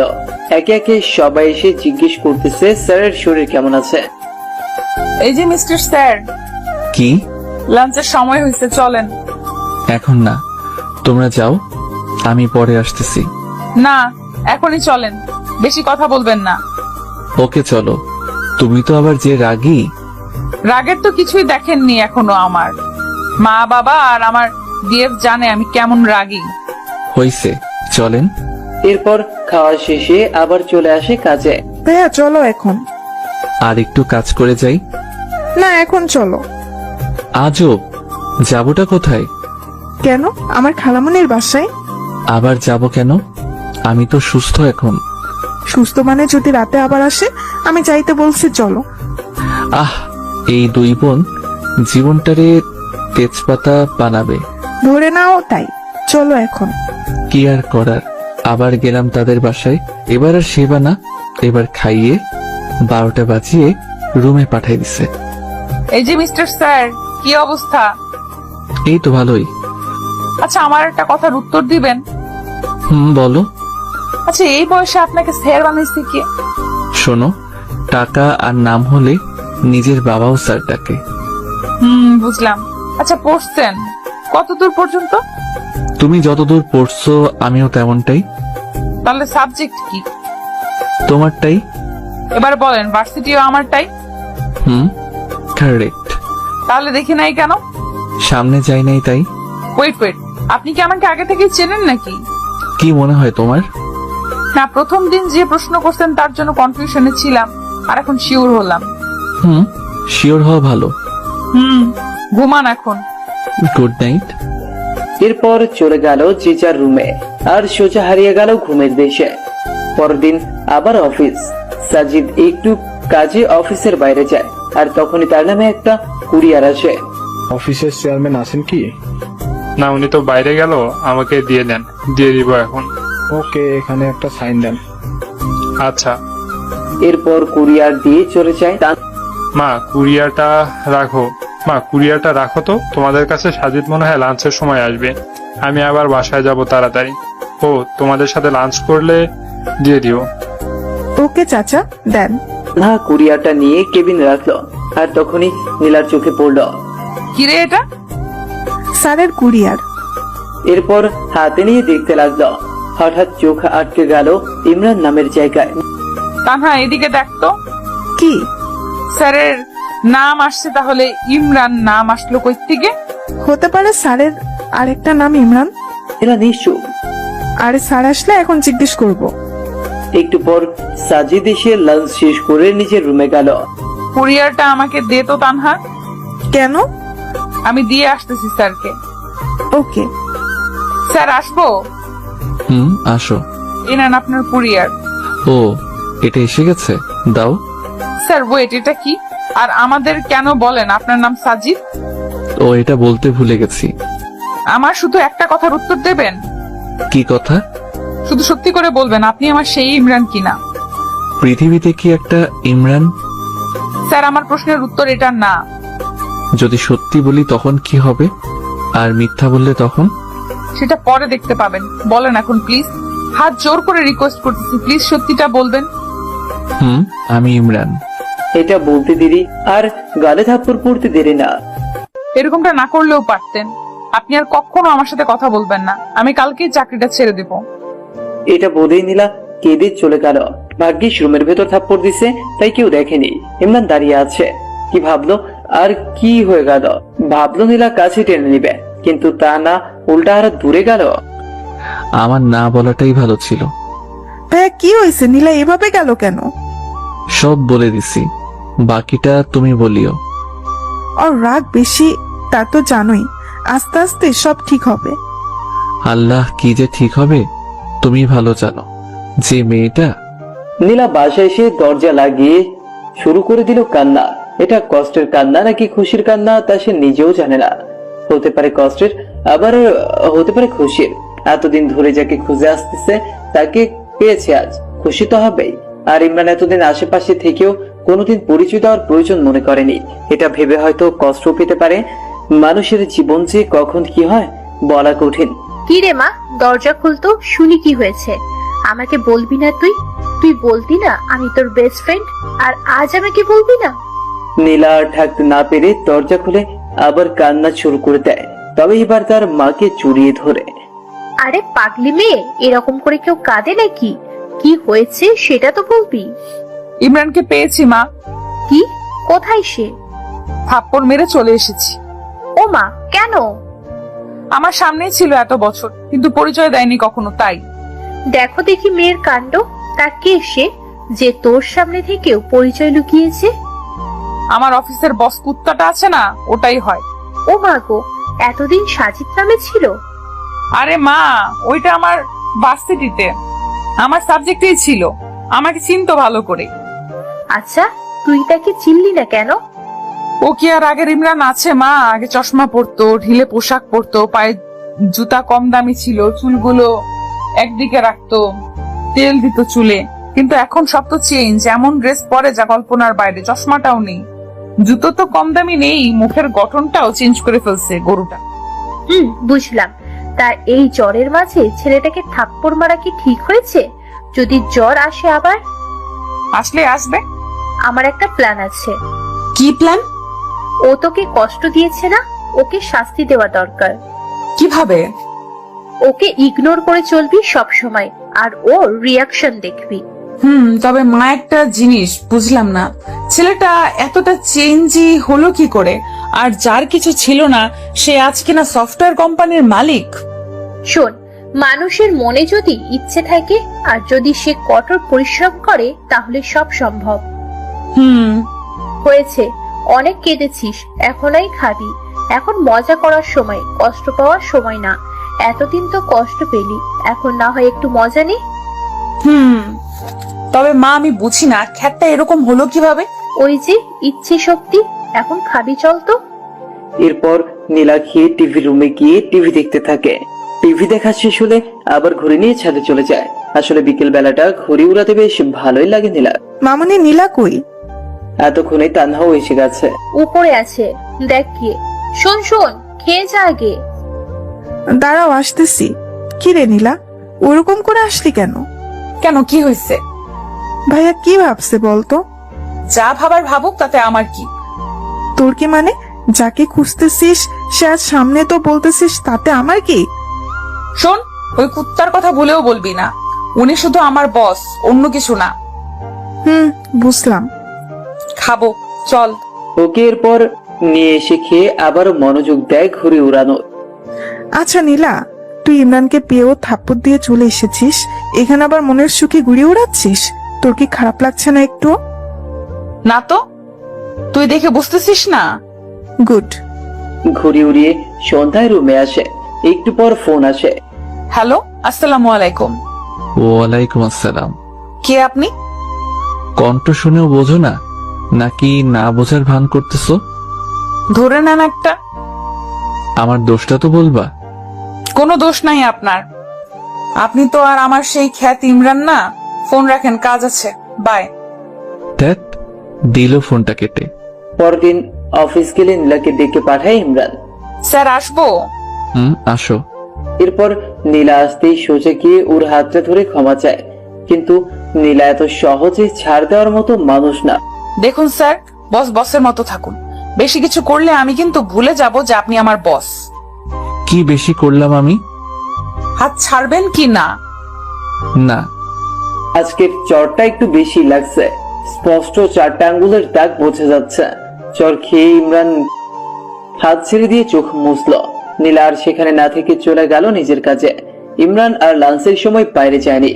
বাইরে যাচ্ছে না দেখে তানহা আসে ডাকার জন্য। ভাইয়া, খাবা, আসো।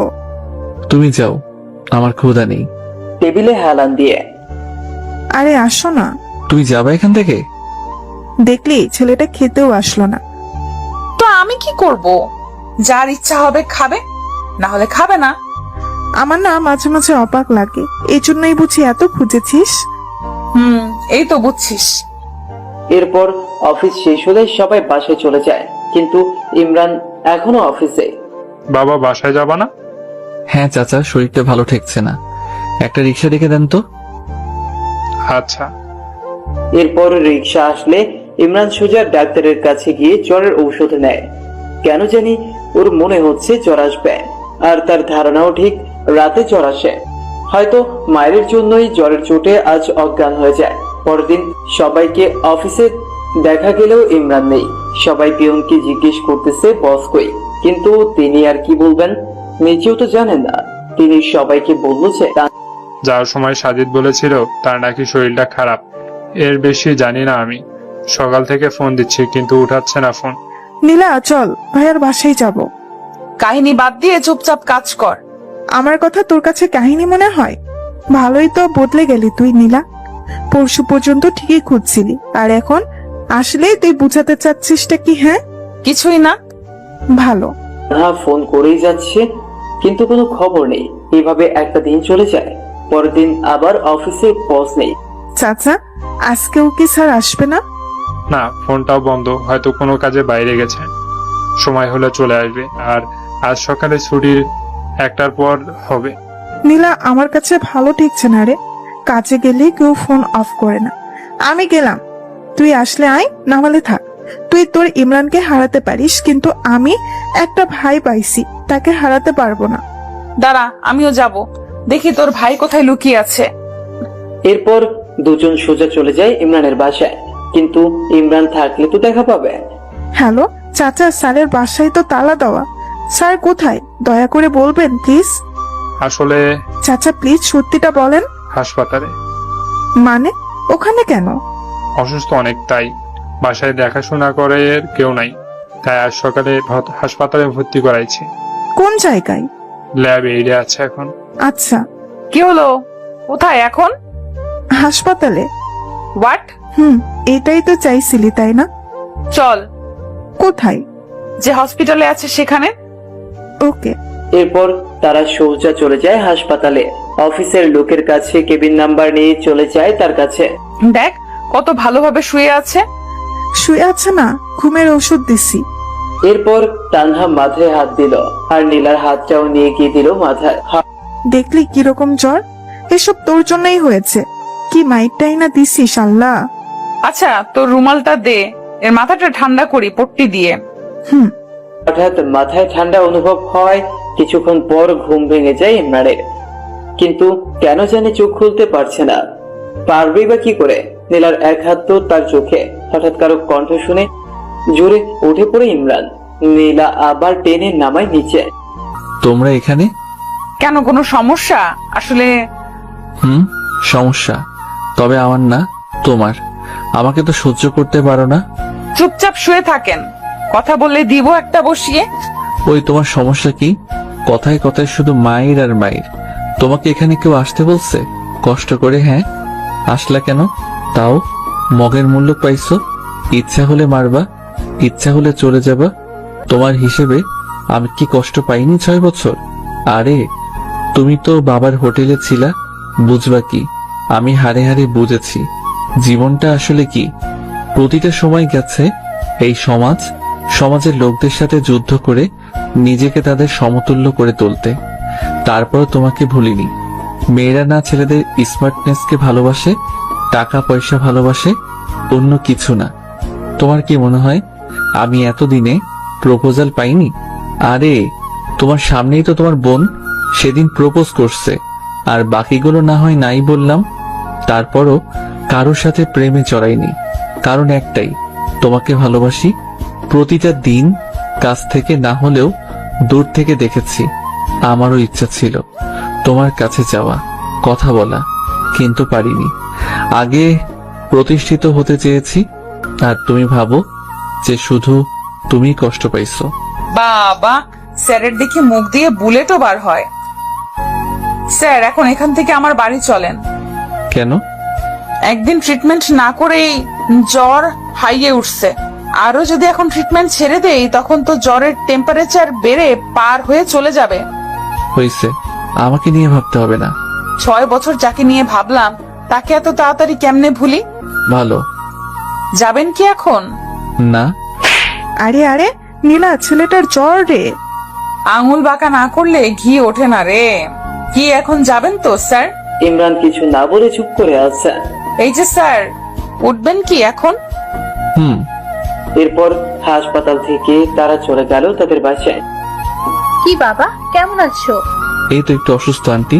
মা, স্যার আমাদের সাথে থাকবে এখানে এখন থেকে। আচ্ছা। না, আমি থাকবো না। কেন? এমনি। আমি থাকতে বলছি, থাকবেন। চুপ, একদম চুপ। তোমার সব কথা শুনবো নাকি? হবে। সম্ভব না, অনেক সহ্য করছি, আর না। চুপচাপ শুয়ে থাকেন এখানে। ইমরানকে শুয়ে দিয়ে নীলা চলে গেল পানি আনতে। এবার আবার শুরু করলো পানি দেওয়া। মাইটা খুব লাগছে তাই না? হুম। রাগ তোলায় দাও কেন তাহলে? এতদিন আমার সামনে থেকেও একবার বলার প্রয়োজন মনে করনি? তুমি জানো তোমাকে খুঁজতে গিয়ে কত জনের কত কথা শুনতে হয়েছে, কত কষ্ট করতে হয়েছে। তোমার আশা তো ছেড়েই দিছি।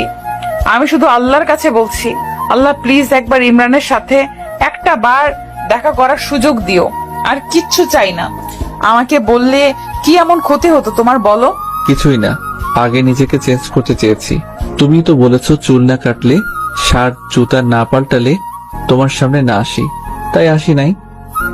আমি রেগে বলছি জন্য তুইও সেটা মাইন্ডে নিবি কুত্তা? ওই কি তুই তুকারি করে গালি দিচ্ছ? আমি তোমার বস ভুলে যেও না। ওই শোন, তুই আমার ক্লাসমেট, ওকে? এটা তোর অফিস না, তো বস বস করবি না। আচ্ছা, নিজেকে এত সহজে পাল্টালেন কি করে? নীলা পট্টি দিতে লাগলো। প্রশ্ন করতেছে, সহজ? এর থেকে কঠিন কিছু নেই। যে ছেলে কাপড়ের মুখ দেখেনি সেই ছেলেটা এইরকম কাপড় জুতা পরার জন্য দিনরাত এক করে কষ্ট করেছে।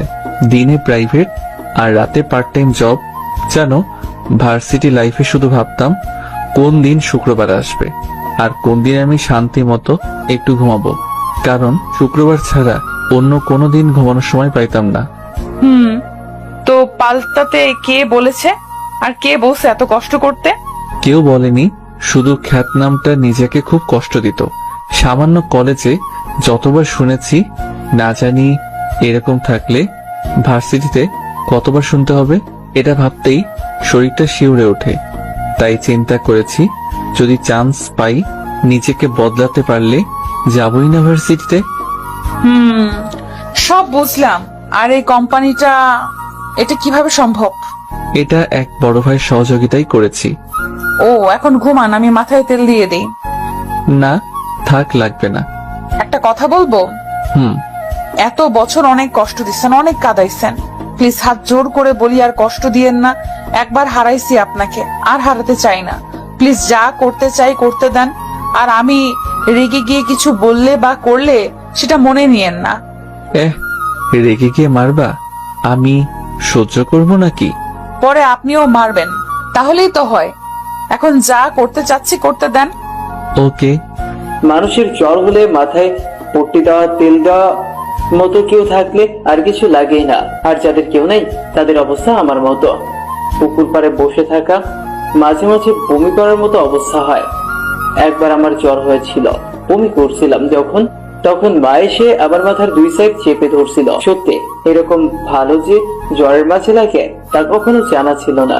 থাক, ওসব না বলে গল্পে ফিরে। ইমরান তো বেশ মজাতেই আছে। সারাদিন মেয়ে পাশে সেবা করে যাচ্ছে, আর কষ্টে আছি আমি, কেউ নেই পাশে। নীলা মাথায় তেল দিয়ে দিতে দিতে ইমরান ঘুমিয়ে পড়ে, কিন্তু নীলা থেমে থাকে না। সে 11টায় বসেছে ইমরানের পাশে, বিকেল 3টে পর্যন্ত পাশেই বসে আছে। এর মধ্যে ইমরানের ঘুম ভেঙে যায়। তুমি এখনো এরকম করে দিচ্ছ? বললাম না একবার হারাইছি, আর হারাইতে পারবো না। যাও, এখন গোসল করে খাও। ওকে। নীলা গেলে আবার তানহা চলে আসে। ভাইয়া, কি অবস্থা এখন? ভালো লাগছে না কিছুই। কিছু খাবা ভাইয়া? না। আচ্ছা শোনো, তুমি এই টয়লেটে গিয়ে পাটা একটু মুছে নাও, আমি শরবত আনতেছি। আচ্ছা। এরপর নীলা গোসল সেরে আসে আর ইমরান ওর মুছে ভেতরের সব বার করে দেয়। হয়েছে, এখন পেট খালি। হুম, কি খাবেন এখন? কিছু না। কিছু না বললেই হলো। আমি ফুচকা আনছি, সবাই খাবো, খেয়ে আবার ওষুধ খেতে হবে। ওকে। খাওয়া শেষে আবার একটু শুয়ে পড়ে। জ্বরটা একটু হালকা হালকা লাগছে, কিন্তু এত সহজে কি বাঁচা যায়? রাতে আবার সেই জ্বর, আর নীলার কষ্ট আবার শুরু। সারাটা রাত পাশে থেকে সেবা করে জ্বরটা কন্ট্রোলে নিয়ে আসে। সকালে ইমরান ঘুম থেকে উঠে দেখে নীলা টেবিলে হেলান দিয়ে ঘুমিয়ে পড়েছে। নীলা, নীলা। হুম হুম, ঘুম ভাঙছে। হুম এখন কেমন লাগছে? ভালো। মনে হয় জ্বরটা ভালো হয়েছে। তুমি ঘুমাও, আমি একটু বাইরে থেকে আসি। আচ্ছা। এরপর নীলা ও রুমে গিয়ে ঘুমিয়ে পড়লো। একটু পরে ইমরান রেডি হচ্ছে অফিসে যাওয়ার জন্য। কি হইলো ভাইয়া, রেডি হয়ে কয়ে যাও? কই আবার অফিসে যাব? তোমার মাথা খারাপ? এখনো জ্বর ভালোই হয় নাই, আর তাতেই কাজে। তোমার কাজ আজ আমরা করে দিব, তুমি রেস্ট নাও এখন। আরে আমার কাজ তোমরা পাবা না, আমাকেই যেতে হবে। 2 দিন থেকে কাজ হচ্ছে না আমার। ওই কি কাজ করো তুমি, হ্যাঁ, যে আমরা পাবো না? আমাদের সবার একই কাজ, শুধু সেক্টর আলাদা। তানহা, থামো তো। তানহা, কি হয়েছে রে? এটা আবার কই থেকে আসলো? এত তাড়াতাড়ি ঘুম ভাঙলো? এই দেখ না, ইনি নাকি অফিসে যাবে। যাক, সমস্যা কি? উনি জ্বর নিয়ে বাসায় ফিরবেন আর আমরা কষ্ট করে দিন রাত সেবা করে সুস্থ করব। এটা তো আমাদের জব। হইছে, যাব না। হইছে শান্তি, আজ সকালের অফিস বন্ধ। আমার ল্যাপটপটা দাও, আমি সবাইকে টেক্সট করে দিচ্ছি। রাগ ঢং এখনো কমে নাই। সবাই তো আর আপনার মতো না যে নিজেকে বদলে ফেলবে। কথাও দেখি বেশি বলে এখন তানহা। সব বদলাইলেও ঝগড়া করার অভ্যাসটা বদলায়নি। কেন জিজ্ঞেস করতো তানহা? দুজনে তানহাকে বলে ঝগড়া করতেছে। তানহা মাঝে দাঁড়িয়ে থেকে ঝগড়া অনুভব করছে। এমনি এমনি মানুষ বদলায় না, পরিস্থিতি নিজেকে বদলাইতে বাধ্য করে। পরিস্থিতি যদি নিজে তৈরি করে নেয় তাহলে তো আর কারোর কিচ্ছু করার নেই। চুপ করো, সেদিন কি বলেছিলে ভুলিনি। তোমার জন্য অপমানও কম হইনি আমি। তো প্রেম করার সময় মনে ছিল না কত অপমান সহ্য করতে হবে? তোমাকে বদলানোর জন্যই বাধ্য হয়েছে প্রেম করতে, আর ভালোবেসেছি জন্যই ভুলিনি এখনো। ভালো। চল এখন ছাদে যাব, গান শুনবো আজ তোমার অনেকগুলো। গিটার নাই সাথে? আমার কাছে আছে। এখন তো সকাল রাতে আড্ডা দিই, আর বাসা থেকে গিটারটাও নিয়ে আসবো এখন। ওকে। এরপর রাতে আড্ডা বসে যায় ছাদে। শুধু নীলা তানহা না, 6 বছর আগের জন্মদিনে যেসব ছেলেমেয়েগুলো অপমান করেছে তারাও আছে আজ। কিন্তু তারা জানে যে ইমরান নীলার বস, অন্য কিছু না। রাতে ইমরান বসে যায় গিটার নিয়ে, আর বাকিরা চারদিকে। ইমরান এবার শুরু করলো গান। শেষ করে ইমরান চোখ বন্ধ করে আছে। এদিকে নীলার চোখেও পানি এসে গেছে। উফ, সেই হয়েছে ভাইয়া, আরেকটা হবে। না আপু, একটু অসুস্থ আমি, আরেকদিন বলবো। দোস্ত, তোর বসের সিট খালি আছে না, ডাবল রে। খালি থাকলে বল, প্রপোজটা করেই দে। মেয়েটা নীলার কানে কানে বলল। বলে দেখ কি বলে। মেয়েটা সোজা গিয়ে প্রপোজ করে বসলো। আচ্ছা, তুমি ভালোবাসা বোঝো? বুঝি তো। বুঝলে আর থাক না বলি পুরনো কথা। স্যার বলেন না, সমস্যা নেই। তোমাদের কলেজের ইমরান নামে কাউকে চেনো? নীলার যে বিয়ে ছিল, খ্যাতটা। খ্যাতটাই। আমি কেন, এখানেই সবাই চিনে। সেই ছেলেটাই আমি। হোয়াট? অবাক হওয়ার কিছু নেই। তোমাদের সেদিন নীলাকে করা অপমানটাই আমাকে এত দূরে এনেছে, তাই তোমাদের একটা গান শোনালাম। আর ধন্যবাদ তোমাদের সেদিন অপমান করার জন্য। আর আপু, তোমাকে বলছি, ছেলে এমনি এমনি খ্যাত হয় না, কিন্তু তোমাদের মতো মেয়েগুলো এই খ্যাত ছেলেদের বাঁচার অধিকারটাও কেড়ে নেয়। হতে পারে তোমাদের অনেক টাকা আছে, তার জন্য অন্যকে হার্ট করে কিছু বলতে পারো না। পারলে এরকম খ্যাত কাউকে ভালোবেসে তাকে ঠিক করবার চেষ্টা করে দেখাও নীলার মতো, তখন বুঝবো তুমি ভালোবাসা বুঝো।